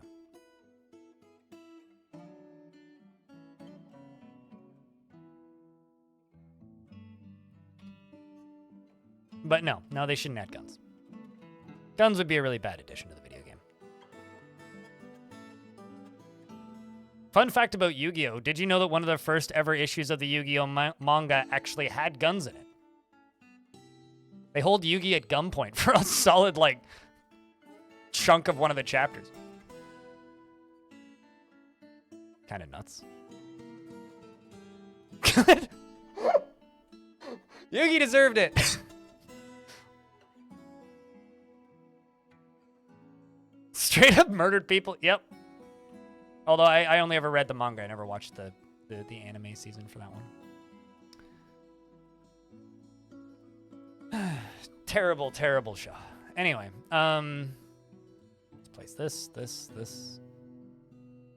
Blind, you're throwing shade for no reason again. Right.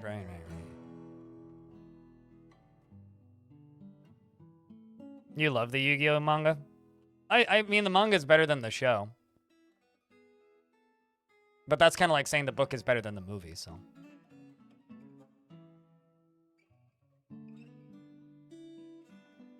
It would make combat better. This isn't even trolling, bro. They would be objectively better if they fought with guns. So, if we're talking about if you're not even trolling, bro, what you need to realize is, did you ever play the Total War games? The worst Total War games are the ones where they have guns. Because what is interesting and exciting? When they collide in the middle and fight. What's boring? When they stand very far apart. And then you stare at it and you're like, well, this sucks.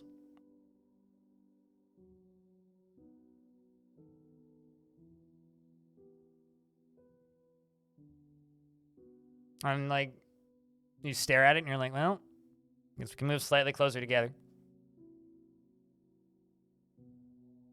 It still sucks.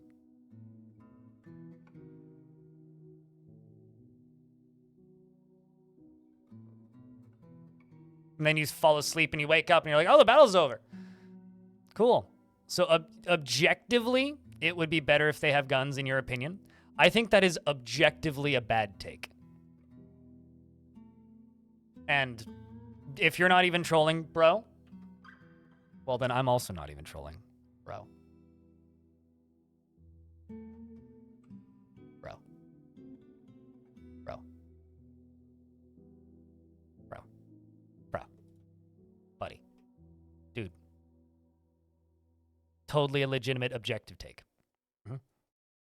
Confirmed.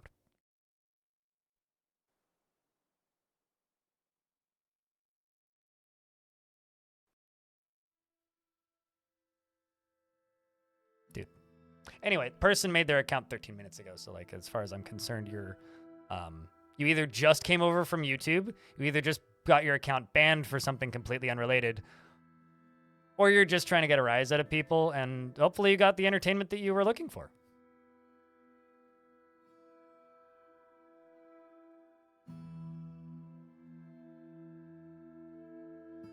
You can handle it from here? Okay, can you make the gun fetishist wank off and leave then? He's too busy trying to fuck a Glock. He's having a hard time here.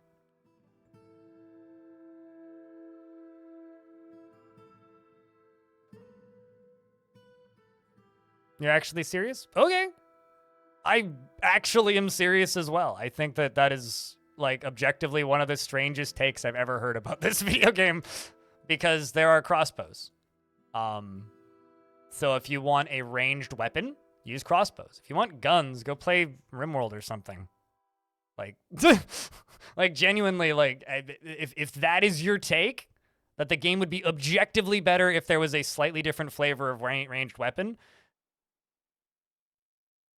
just go mod in a different sprite and call them guns. But no, the game wouldn't be objectively better if they added guns.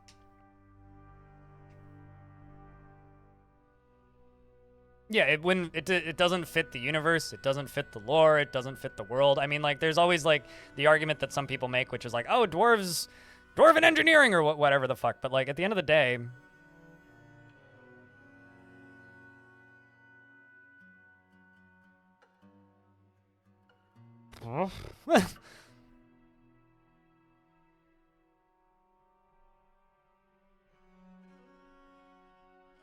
yeah, dwarves having guns in Warcraft makes sense because they're in that age.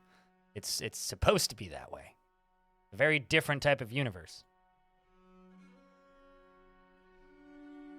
All right. Well,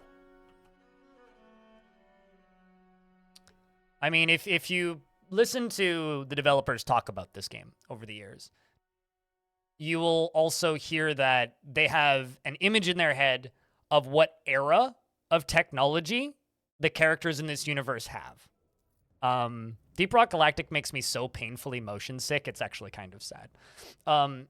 But the developers of this game have a pretty locked-in idea of what era, and that is right up until about the point where gunpowder started to be invented by China, right?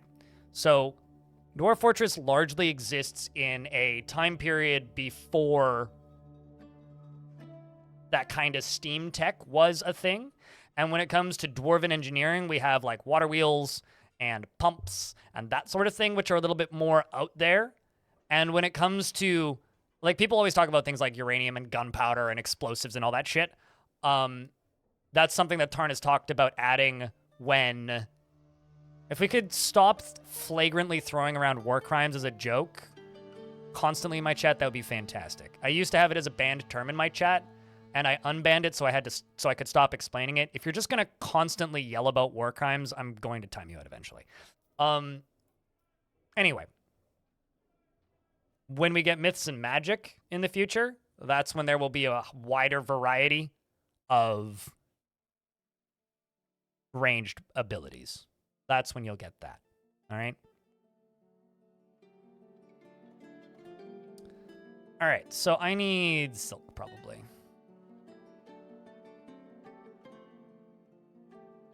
Except most of it's going to be in the bin.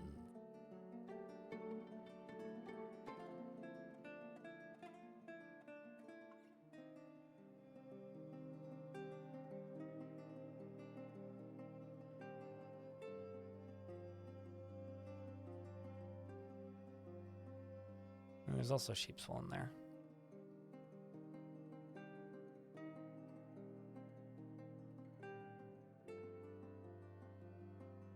What's up, Deaf Monk?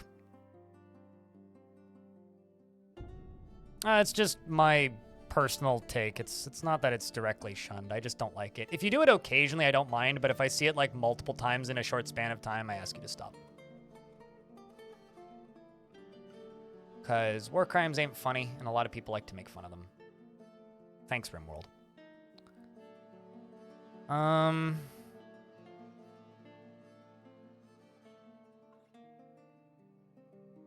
Are there any towers left? Yeah, maybe 20 or so.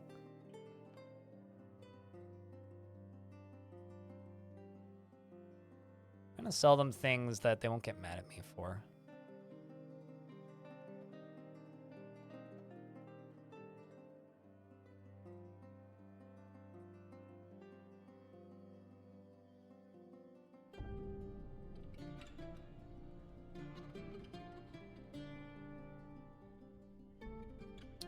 Some metal toys.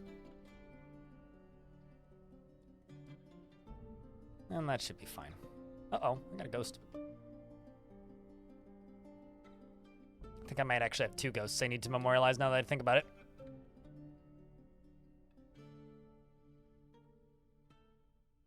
Beg your pardon? Did I already make that?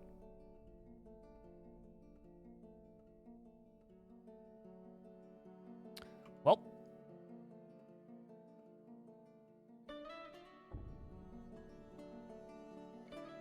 That's even more confusing. What was your name? Thought you were a kid.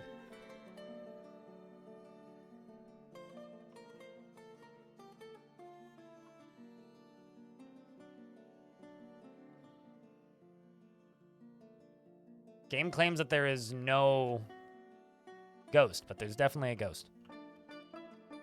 There is most definitely a ghost. Oh, I see why it's not a member of my faction. That makes sense.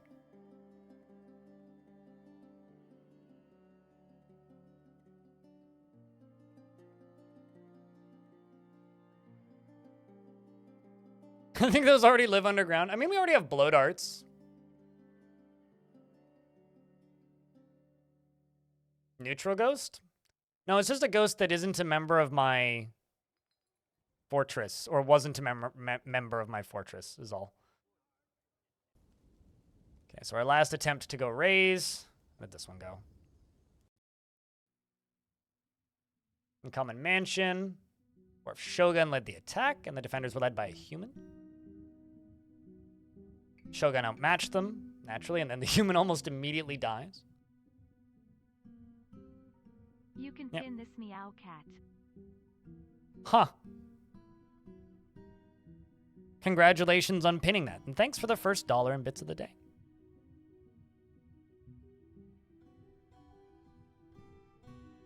I think that the old pinnings looked better, but neat. I don't really know the point of that, but neat.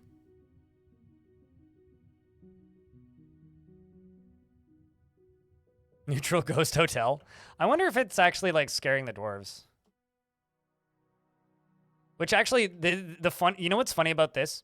So in Long Death, which was a fortress I did in version 47.04, not 47.05, I had a bunch of merchants die on the map.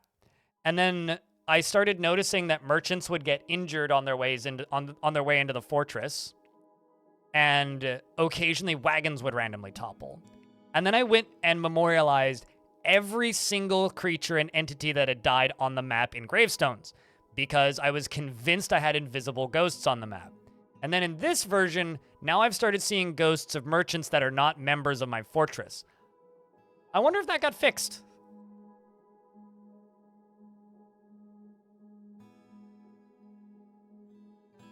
I wonder. Because they stopped getting toppled randomly and merchants stopped getting randomly injured. So I wonder if, like, that was in fact what was happening, and... Why is there a naked person down here? Pocket Glass, why are you naked?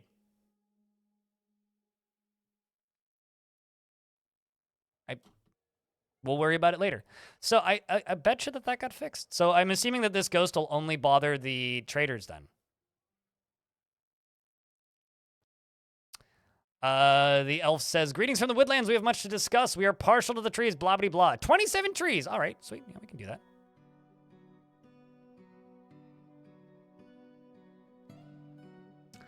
I'm going to tell my broker to remove that amulet.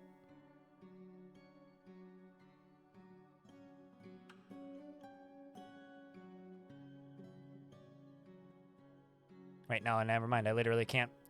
All right, well, I need a new broker then.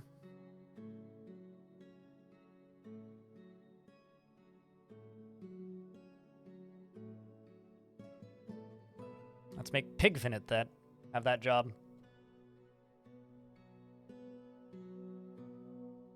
Because they didn't memorialize him? Yes.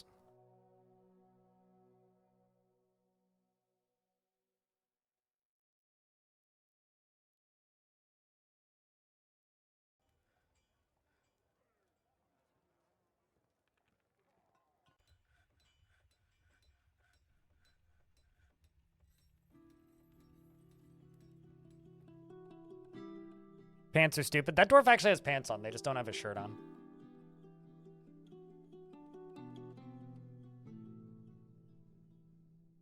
I think I just heard a car accident. I just heard a scree, honk, thunk. Interesting.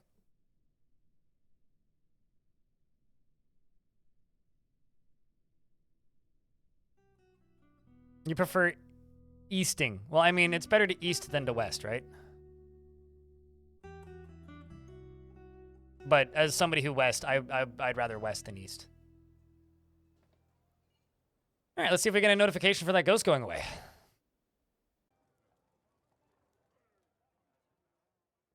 We'll bring Pigfinite down here.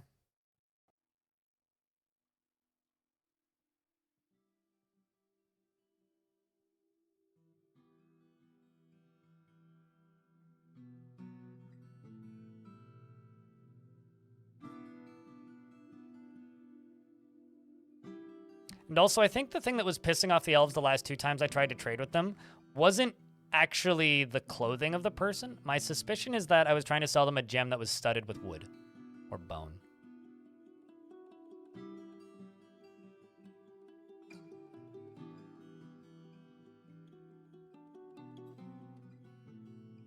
Let's see what they brought. Holy crap. Echidna, chinchillas. A white-browed gibbon. A cougar, an emu. Hoary marmot.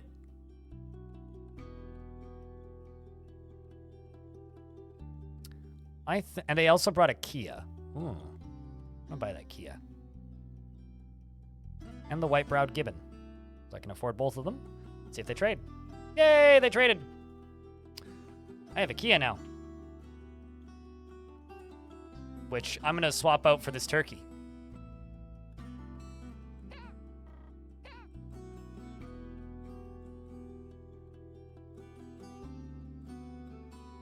And the turkey can go back over here.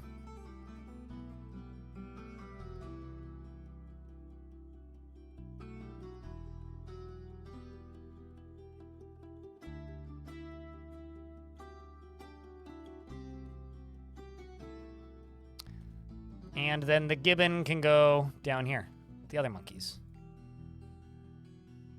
Can go hang out with my orangutan. Way too slow. That's fine. Ghostly merchant's been put to rest. Interesting. So I do get a notification about the merchant being put to rest.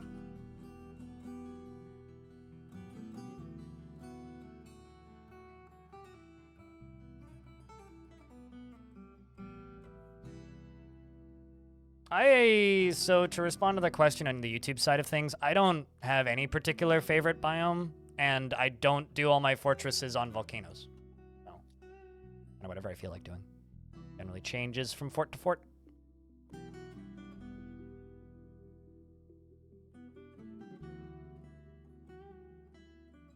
Well, this whole area down here is clearing out slowly. Guess I could probably just, like, gush it. Oh, yeah. No, I mean, volcanoes can be kind of fun from time to time, but you do not need to settle on a volcano. I'd say maybe 1 in 5 forts or so is a volcano. What's my favorite flooring materials? Slate, rock, salt, quartzite, microcline, probably.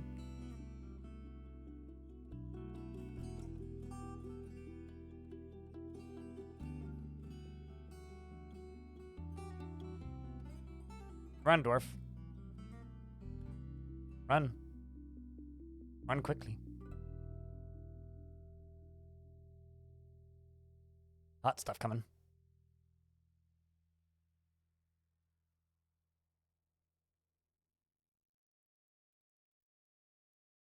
I made entire plumbing systems to put the lava back. I mean, is this like when you make life take the lemons back, except you make lava take the lava back? You make the volcano take the lava back? All right, well, this area's going to look pretty rad in a minute. Same with this area. So this over here needs to actually be made into a barracks.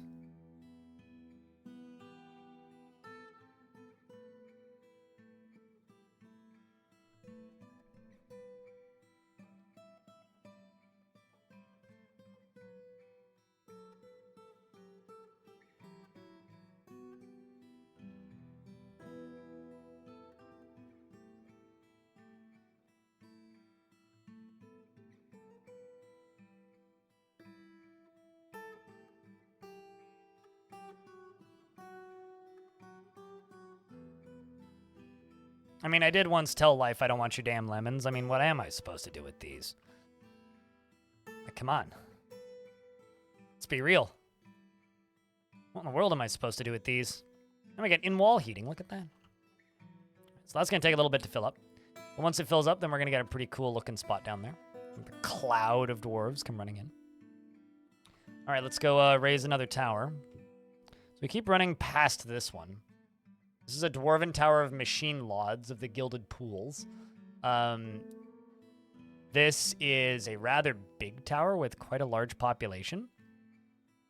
So we're going to attempt to raise it. I'm going to send 3 squads because it's a larger tower.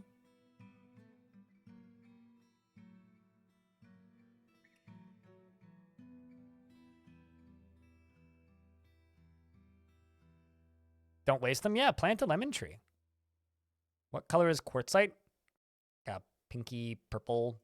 It's kind of like a more dull, how do I word this? It's kind of like a more dull version of rock salt. It's like a red, pinky, purple kind of thing.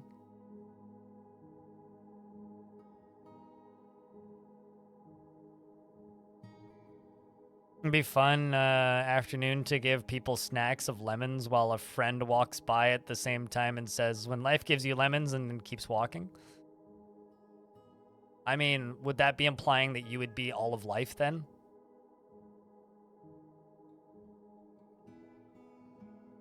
Seems like a pretty self-centered approach. That's all I'm suggesting.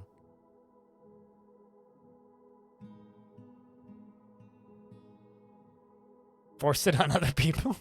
Give them away! Or throw them in the river! So this is going to be, I think, where the king and the king's squad trains. Which is this squad.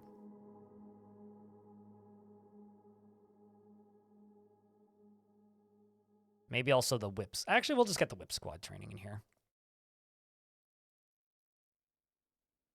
Because they're like the fortress guard. Or I could actually make a squad for the captain of the guard and get them training here. Maybe.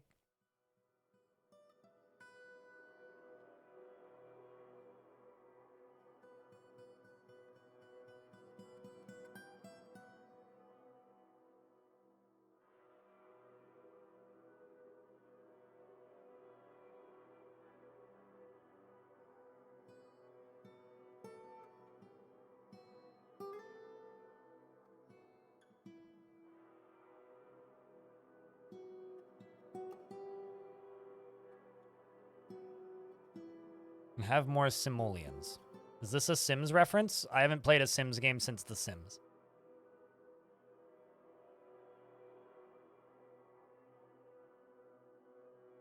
Let's go down to here. Where does this squad train? Down here, maybe? Yes, it is. You're leading miscellaneous object demonstrations. Well, that's pretty good. Talented lasher. Getting our lashing squad up and rolling. Which is pretty good. And our mace dwarves, because you know some of these actually have like this is like the foreign weapons squad, this one squad with a flail. Which is pretty good. The museum is looking good. Thanks, Space Potatoes.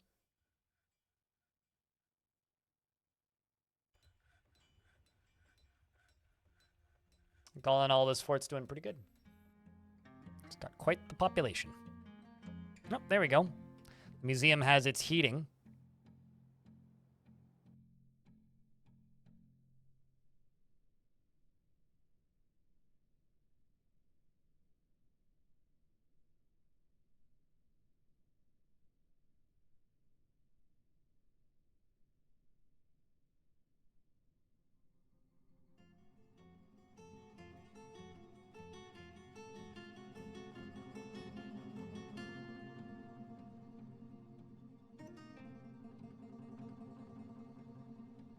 Or there's a whip, there's a way. Is there?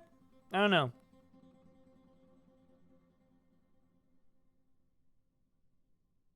Today I lost my 4th fort and it was fucking amazing. How'd you lose it, Gump?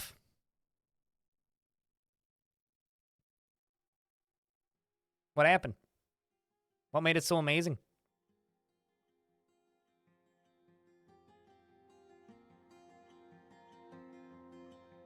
But good to hear that it was amazing. It's always kind of sad when it's not.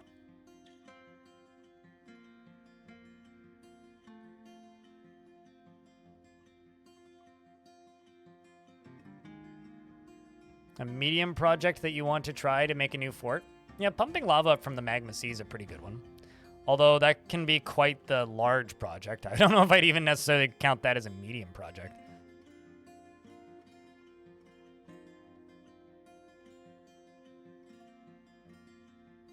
So elves have embarked. Alfalfa seeds everywhere. Judged, caged, a brief introduction. What a tale. Kind of a Last Stands versus a Great Siege. Sounds like good stuff.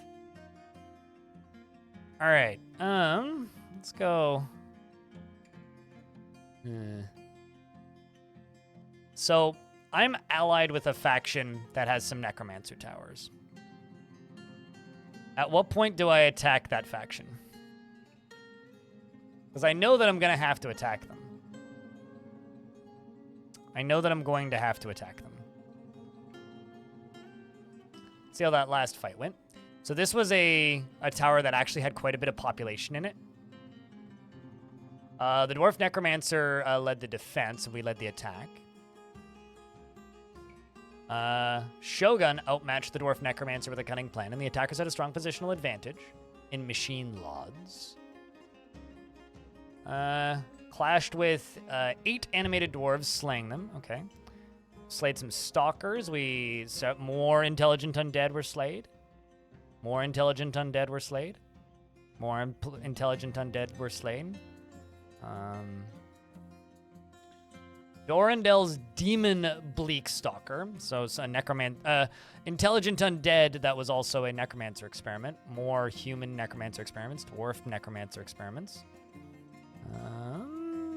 Injuries happening. Then getting slain. Elf experiment.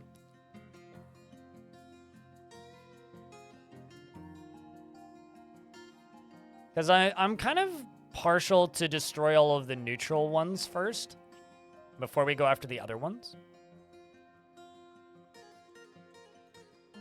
Nice win. Islander? Banana Islander. Banana Islander? We rampaged throughout it and searched it and found nothing. And we destroyed yet another tower. All right. Well, let's just nuke some more of these off the map. Let's go hit this one.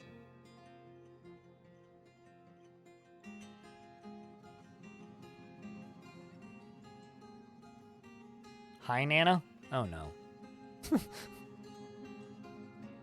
There's nothing good about that.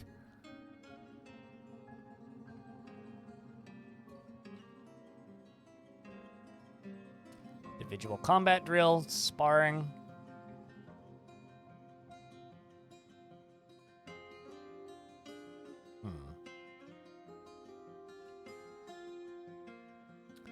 So the outpost liaison needs a dining hall.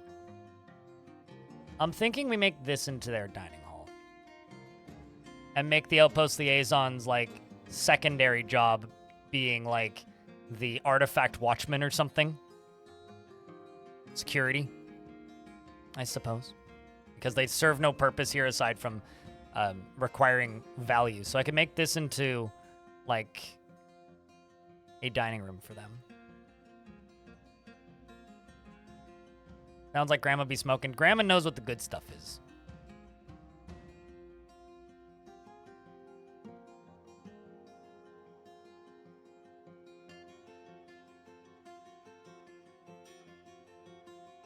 More like Grandma's been toking since before your mama was born.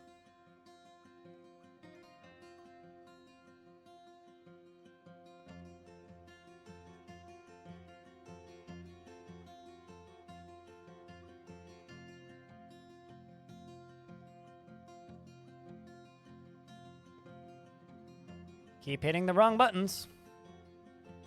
Or hitting them too early as well.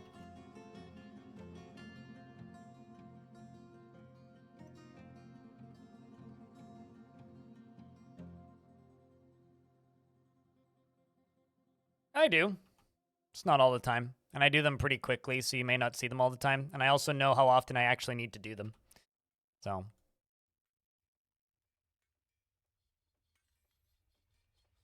Oh, like as like a, what's the word?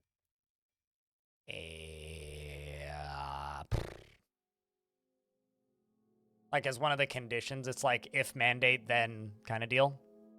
Yeah, I don't know. It could be nice.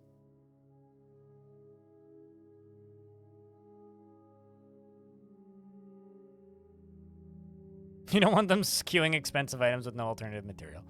I mean, you could make them out of crappy items, out of crappy materials. It's very rare that they actually demand the requirements. They only need to be done when they're red. Otherwise, they just request it again. So I only do it maybe once a season. So I kind of keep an eye on them. But that's about it.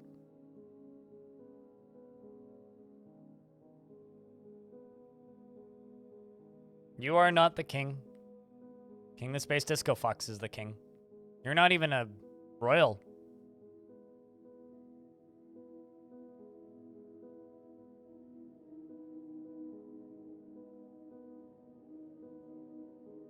I don't know how you saw you as the king, but...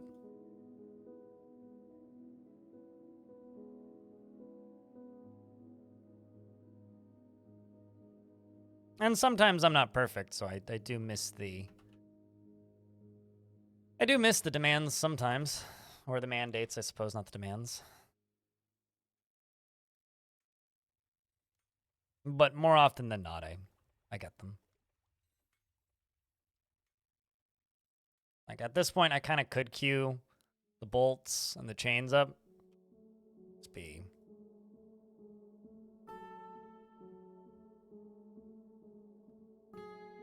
Kind of convenient that it's out there asking me to make bolts because I need to make those anyway.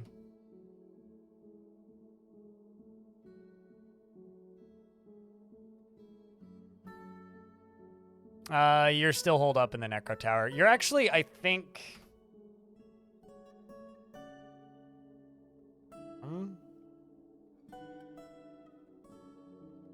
Oh, no, you didn't. Okay.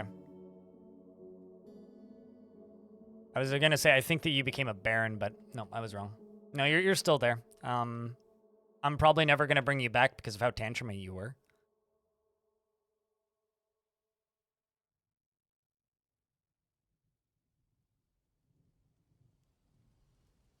Which isn't, it's not personal, I swear.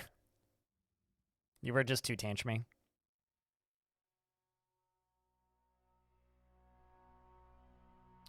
Let's go smack another tower. Steel Whispered.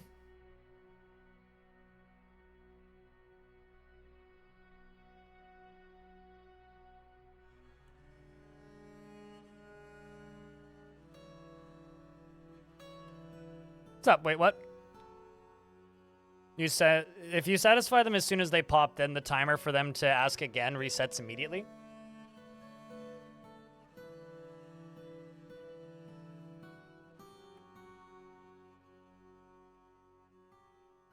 How'd that turn out?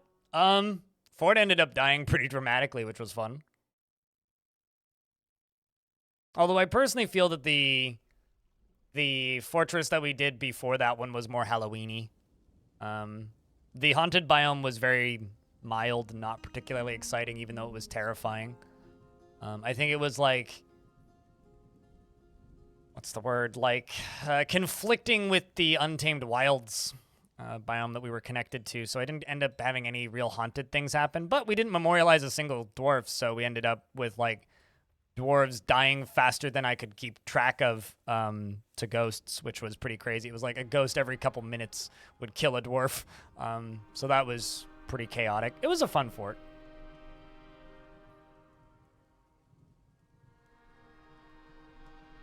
There was a pretty good moment where there was just like one of the last few dwarves alive and there was like 20 ghosts just following him, which was pretty funny. So...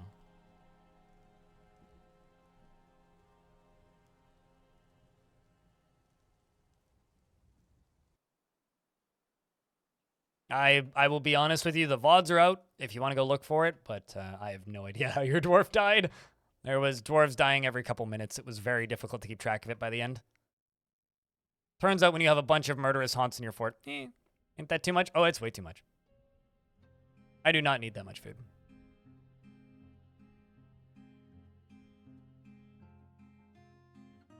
Ultimate Haunted Mansion? That sounds like a video game. Ultimate Haunted Mansion!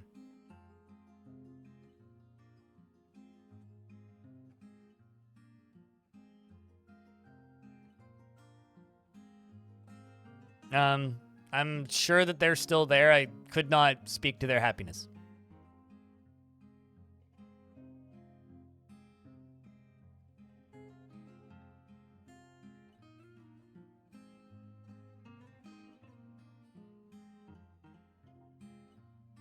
All right, well, not a bad addition to this.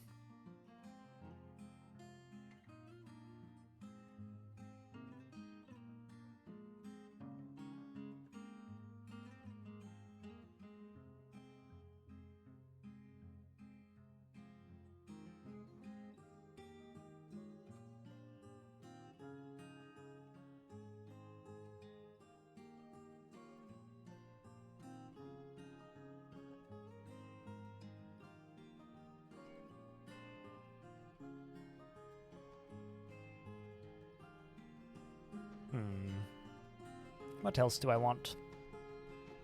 For the Outpost Liaison's Dining Hall. Let's go a,